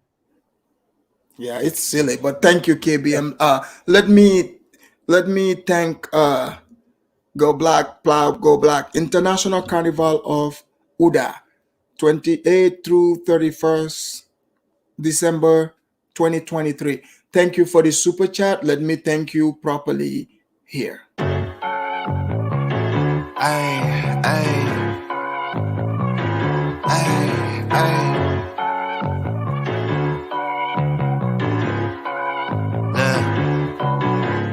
Baby girl love my bop and I like me too. No roof on my top and my babe see through. Hating on the pen, don't stop, shit ain't gon' feed you. I've been all on my grind, so why I need you. Baby girl love my bop and I like me too. No roof on my top and my babe see through. Thank you, Go Black Plow, for the super chat. All right, we have Fuller Sport here. Base Fuller. Welcome to the show. And go ahead, Base Fuller. Yeah. I just try to, like, for me, it's just about respecting everybody, regardless of like race or background. But I guess you can say they make it about race and background, most of the time. Like, what I realize is that, like, for example, we know that Africa is a variety of tribes, cultures, and customs, and things like that. And like certain tribes, cultures, and customs have different things, and that may even include like the way you carry yourself, and the way you were brought up. So, like, for example, like if you're brought up like not to draw much attention on yourself, you know what I mean? Like, not to do outlandish things to bring attention on yourself, you may be looked down upon by like Black people from America, because of the simple fact is you'll be like, oh, you're not cool enough, basically. Right. You're not what you would call it, you're not hip enough. But really, you could enjoy certain things that they have, like, hip hop, sports, and things like that, basically. And another thing too, for some reason, is one thing I do notice too is that's like, I mean, you get more done, you get more done doing something rather than like talking about it. And so they just talk about like things that we do, and that we do, and that they could be doing. And it's kind of weird to me, because and also this unfortunately got me into some trouble many of times because of the simple fact, like I guess you can say like in Fulani culture, especially with my dad. My dad only showed affection to me when were in the house. You know what I mean?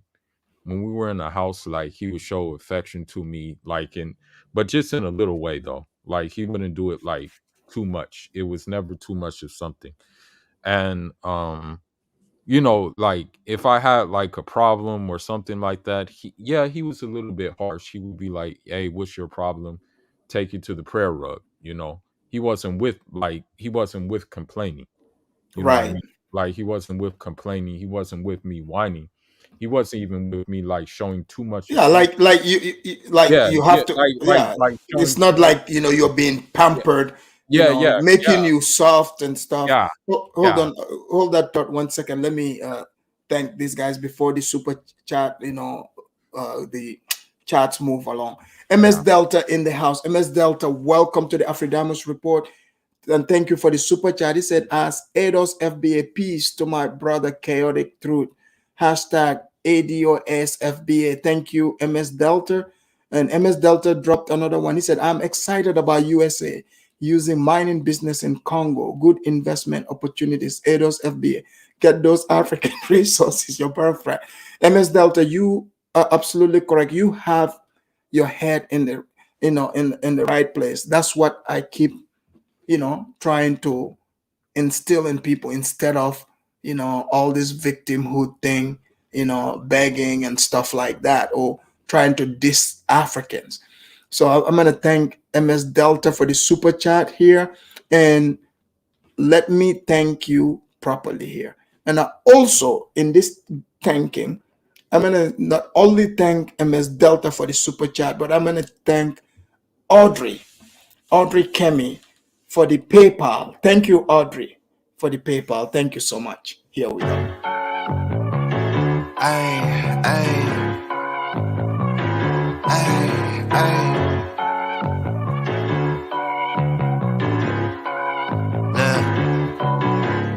Baby girl love my bop and I like me too. No roof on my top and my babe see through.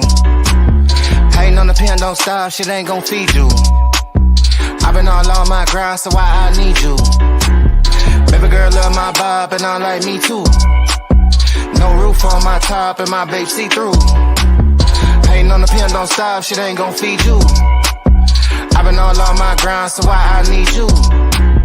Big flex, my swole up. Double cup and I'm pulled up. Niggas hating like hold up. What's the problem? I'm pulled up. Big flex, my swole up. That was I had to put Audrey's own video in that, in the song. That was Audrey right there telling you, right there, drop the cash right there. That was Audrey. Thank you, Audrey. All right, go ahead, full of sport. Yeah. So another thing too, like, my dad always taught me never be too much of something, meaning like never show too much grief, no, never show too much pain, never show too much anger, never show that, because he's like, it's crazy if you do things like that, like. So what do you think about the conversation, at that Jubilee? Were you surprised by? I'm not really surprised by it, and it's beating a dead horse after a while. It's just like really beating a dead horse. Because you have like just Like for example, MS it's a Delta dead just horse. wrote this, right? And I Yeah, say this is America been good to me. yeah, So, like MS Delta acknowledging how good America has been to him. yeah. So, when you acknowledge it, this upsets some people who are losers. They're Yeah, like, how dare you acknowledge here's the thing America? about me. Here's the thing about me. Like, I don't really like broadcast that like America has been good to me. I just simply just like go about my business. I really don't talk about my business like that. Like, what I mean? I just like try to like stay down. You know what I mean? But I also don't like play this like, oh, the white man this, the white man that. We can't get along with each other. and just like things like that. I don't do that. You know what I mean? Like I really don't see the point in it. You know what I mean?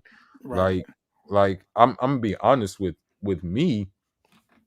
Um, I'm not like, if push, that's when I'm gonna of course stand up uh against anybody. Like, it doesn't matter regardless Yeah, of but we all have yeah, obstacles breaking in point. life. So the Yeah, best way is to overcome it. But it's like yeah, you're overcoming your life, and yeah, another person yeah. trying to say, "Hey, man, you gotta acknowledge me." That's Yeah, just that's what ridiculous. happened. Like, and that's the problem I have. Like, they they act like they're entitled to your resources.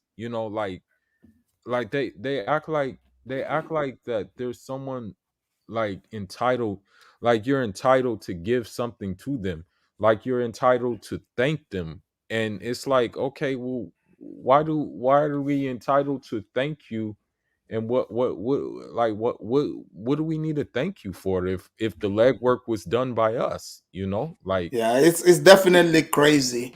and Definitely. then they get mad. Like, the thing that I don't get too, it's like they'll be upset with you when you don't even do anything. I Like, know. yeah, like for example, like, I remember like going to this. I was just, because one African guy told me to like come along with him, but that was a mistake because this African guy turned out to be a simp. You But know, like fuller no, sport, but like no, but you being fuller though, like yeah, your yeah. dad, I'm not surprised. He's not gonna play around. No, he's not going to play around. Like my dad, like, he taught me like a lot of things, and most of the things that he taught me, right, would be considered toxic masculinity according to, Yeah, by yeah, the soft by people here. Western And people. so this is the thing, and this is one thing I want to say too. I really had, like, my biggest rifts have been like with with some men. That's why I had to like learn how to box and unfortunately learn how to shoot, Well, not but that's not unfortunate. That's a yeah, good thing. no, but my riff has been with their women because I'm not gonna kiss their ass and pedestalize them like their men do, and call them queens and shea butter goddesses and stuff, or even show them that kind of like, I'm Shit, not shit, gonna like really shit, but I'm not gonna I don't owe their women nothing. As yes, a matter you of sure fact, like, don't. as a matter of fact, like, if one like even like disrespects me, then I'll call her out her name or things like that. Like, I don't Yeah. owe you nothing, you know? All right. You Let me read this here real okay, quick. Sorry, give me a okay, second. We are okay, almost towards the end. Time is okay. almost. Blanco Guzman, thank you for the super chat. Blanco said, "The blacks are done. Nobody likes them," and she gives a thumbs down. That's from Blanco. Blanco, thank you for the super chat. And then we go on to MS Delta again. He said, "We can both criticize America and still be proud of America, USA, USA, USA. Two things can be true. Dusties are all over the world. Absolutely. There's too many Dusties in the hood. That's from, the Ados brother, MS Delta. Now we have the Kenyan brother here, KBM donating straight from Kenya. It's all about plus 254. Thank you guys so much. Guys, you guys know, we've been here a little over 3 hours, but we're going to do the closing statements here. But I'll definitely, bring more of these shows. Please make sure, even if you don't hit the super chat, can you hit the like at least so this can reach a lot more people? So we're going to do our closing statements here. Let's make it fast, like no more than 15 seconds, if you can. So let's go with chaotic. Chaotic, what's your closing statement here before we leave? I am a fan of yours, Afridamus. I think that you are an incredible content creator. Thank you very much. And I would want to say this to all of you African booty scratchers, for all of you mud hut dwellers, for all of you Africans with the plates in your lip. Okay. I want you to prove to Afridamus that you support him by hitting that super chat.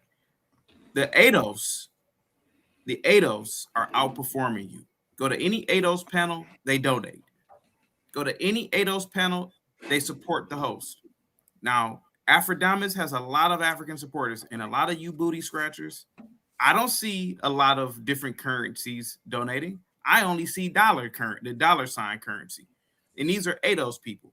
I want you guys to outperform the ADOS by donating. Get the flies off your face, put the rice down, and get to donating to Afridamus. Prove to him, prove to the ADOS that you're better.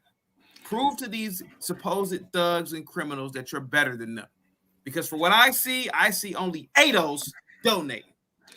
Chaotic, this is a great motivational speech you gave towards the closing. Guys, great advice, great advice. Thank you so much, Chaotic. And Chaotic, are you doing any show later on today? Or no, I'm going to be doing a morning show and I'm going to do an evening show tomorrow. Yes. I usually want to catch the morning shows, but I'm usually running out, but I do watch though. Absolutely. I do. Yes, thank you so much. Yeah, thank you, Chaotic, for coming. Absolutely. All right. We got Kidola closing statement. Yeah, I just want Africans to understand that they don't need to. I know Africans are not really panic anyway. They just have business to do. Right. Don't let nobody shame you to hate anybody. You don't know where your opportunity will come from. Love everybody. Moreover, the brother for Senegal, what is his name again? Akon. Akon is our great superstar.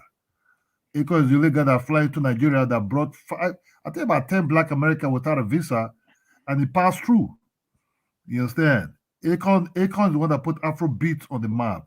Akon is the one that was invited. Tuna just said that's not true. Yes. No, Akon put. He doesn't know. Akon brought Afrobeat to United States. Right. He was the brain behind the whole. He was one inviting the Timaya to United States. That he would be in that. Akon would be in that podium, in that concert with the performing. Akon did a lot. Akon is it's like the god. Akon like a godfather to some of these superstars you see today in Nigeria. These heavy rich guys. Yeah. So he loves going to Nigeria. Akon fly in Nigeria. Akon come with the private jet to Nigeria with 10 of these Black American guys without no visa. Mm-hmm. And they just at first they asked Akon, no, Akon, you can go, but Akon said, no, these are my guys. And they just give the immediate visa in that place. You understand me? Akon is not just an ordinary guy. So we respect him a lot, we cherish him, and we know what he did. So I think it's not about we have to start fighting each other. We should like each other. We should cherish each other as one. But don't sell your dark side to us to buy. We're not going to buy that dark side. Bring us the bright side.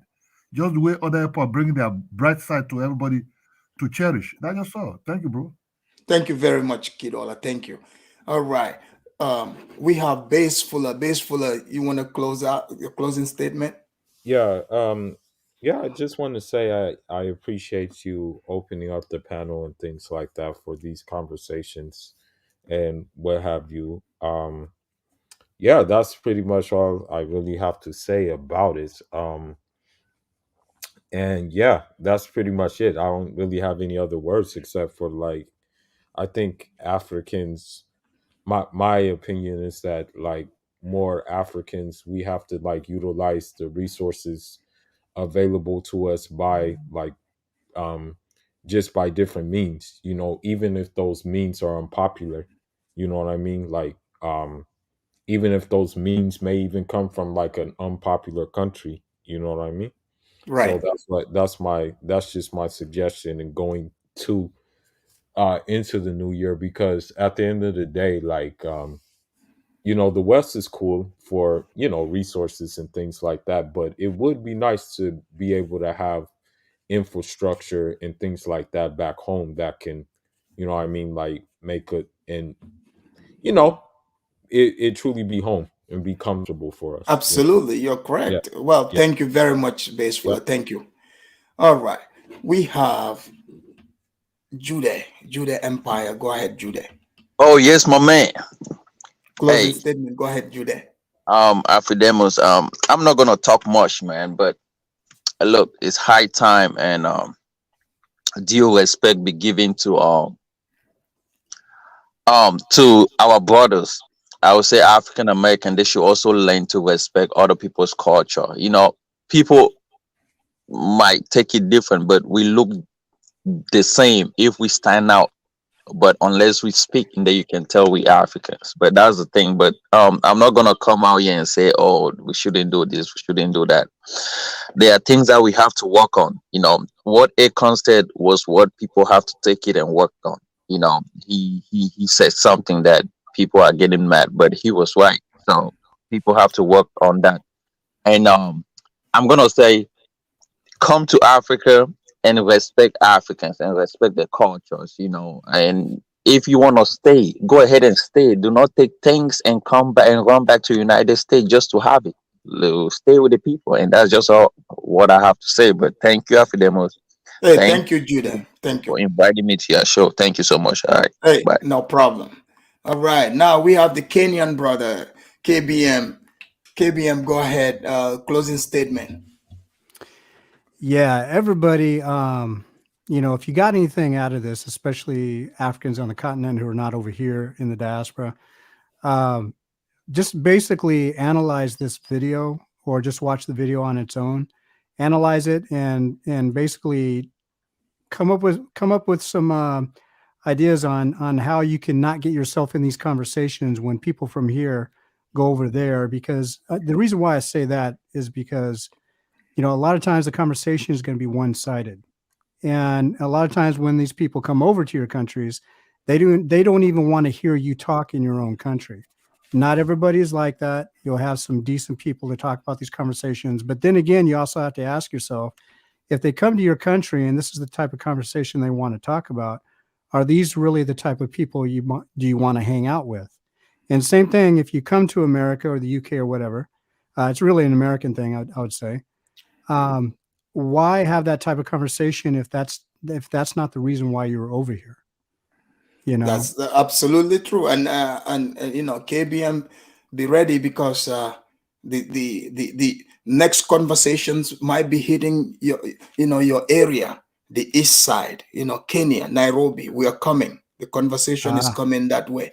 There's a lot happening. It's been coming on my table, but that's another topic that is coming on this table. But thank you very much, look KBM. forward to that, and thank you. And everybody on the panel was great. And on that note, everybody, I'm out. Thank you. All right, guys, that was KBM. So let me read these super chats here. MS Delta, thank you for the super chat. Happy New Year. And you know, MS Delta, you are welcome in Africa, because you see, I know you are not going to be one of the pookies and rays begging. You are looking to invest. You are a capitalist like myself. You support that. And, you know, your super chat, you know, clearly shows that. He said, as ADOS FBA, I am about capitalism, which I support, whether you are African, Caribbean, Black American. Hashtag Tesla batteries. Oh, man, that's for the Congo, man. I see MS Delta is trying to get his birthright in the Congo. You know, all that mineral down there, he's trying to get his. AIS production, thank you for the super chat. Appreciate that too. He didn't write anything, but I appreciate it. Thank you. And let's see here.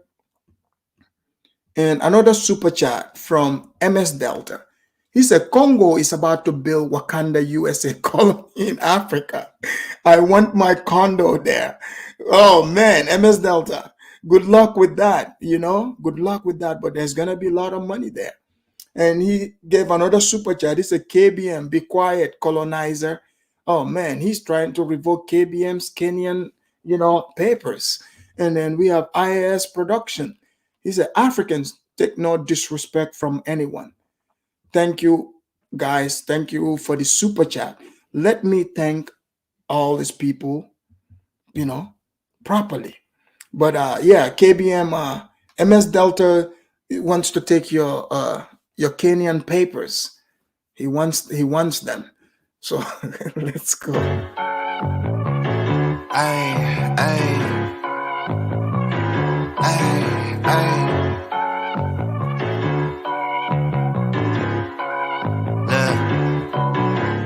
Baby girl love my bop and I like me too. No roof on my top and my babe see-through. Hating on the pen, don't stop, shit ain't gon' feed you. I've been all on my grind, so why I need you? Baby girl love my bop and I like me too. No roof on my top and my babe see-through. Hating on the pen, don't stop, shit ain't gon' feed you. I've been all on my grind, so why I need you? Big flex, my swole up. Double cup and I'm pulled up. Niggas hating like hold up. What's the problem? I'm pulled up. Big flex, my swole up. Thank you, guys. Thank you for the super chat. Guys, you know, we're almost at the end of the show here, but I want to thank all of you for coming in on the 1st of January, 2023, Year of the African. Like I told you guys in the beginning, and I'm going to end it with that as well.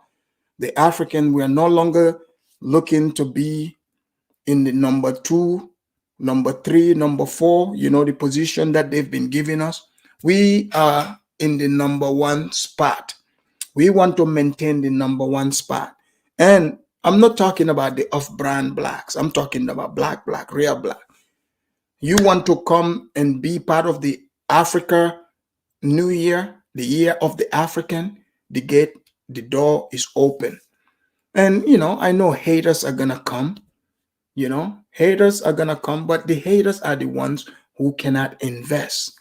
They want the white man to give them everything. But those of you that got it together, like the one guy I saw in Ghana, built a nice, massive house. Some people building stuff all over Africa. So those people got it together, right? So get yourself together and don't let 2023 also hit you in the face. That's all I have for you today. Until next time, I'm your host, Afridamus. Make sure you like this video, this stream, and share with the rest of the people. So I'll let you listen to this beautiful, beautiful music that will take you to the end of the show. I'm out. You a grown-ass man. You call me to troll me. Did you get what you want out of this? Did it make you feel better now? There's a difference. I don't bother people I don't like. And this is what you have to deal with niggas. What they built, what they did, what they gained. You want to live off somebody else's law. What they built, what they did, what they gained. You want to live off somebody else's law. Niggas are the worst people on earth. I do understand why they made them slaves. I think one of the worst things that happened was they stopped making them slaves. If they'd have kept niggas as slaves, we'd have built more shit. We'd have been better people. Whenever black people were under the oppression of white people, they did more. They were more productive people. Name the shit you built since being out of slavery. Name it. Name it. Let me explain. You claim you built DC. You were enslaved when you did that. You claim you built the railroads. You were enslaved when you did that. Everything you claim you built in America, it's when white people had the whip on your ass. What have you built since? Go on, what have you built since? Nobody wants to talk about the facts. Now all you do is go around and begging white people for shit. All these hoods y'all proud of, white people gave them to you. You didn't build them. What they built, what they did, what they gained. You want to live off somebody else's law. What they built, what they did, what they gained. You want to live off somebody else's law. What they built, what they did, what they gained. You want to live off somebody else's law. What they built, what they did, what they gained. You want to live off somebody else's law. Did black people build Cabrini Green? Nope. Did black people build Capitol Homes? Nope. Did black people build Carver Homes? Nope. Did black people build O-Block? Nope. Did black people build any of these things you're talking about? 63rd, 62nd, 69th? Did you build any of that shit? Nope. Did black people build Compton? What? Did black people build Compton? What? Did black people build Compton? Nope. Let me explain. Black Wall Street. Come on, bro. Black Wall Street. Your ass ain't built Black Wall Street back now, have you? You got all these black millionaires and all these black millionaires who own clothing companies. You could have been built Black Wall Street back a long time. When you hear all these niggas love to go back to Black Wall Street, that tell you black people are lazy and ain't shit. This person said Black Wall Street. Sir, you remember what Black Wall Street was built under? Jim Crow. I'll let you boy. What they built, what they did, what they gained. You wanna live off somebody else's law. What they built, what they did, what they gained. You wanna live off somebody else's law. What they built, what they did, what they gained. You wanna live off somebody else's law. What they built, what they did, what they gained. You wanna live off somebody else's law. What have you built? Give me the Black Wall Street 20 years, in the last 20 years, the last 10 years. Give me that. Y'all niggas can't put together some stories.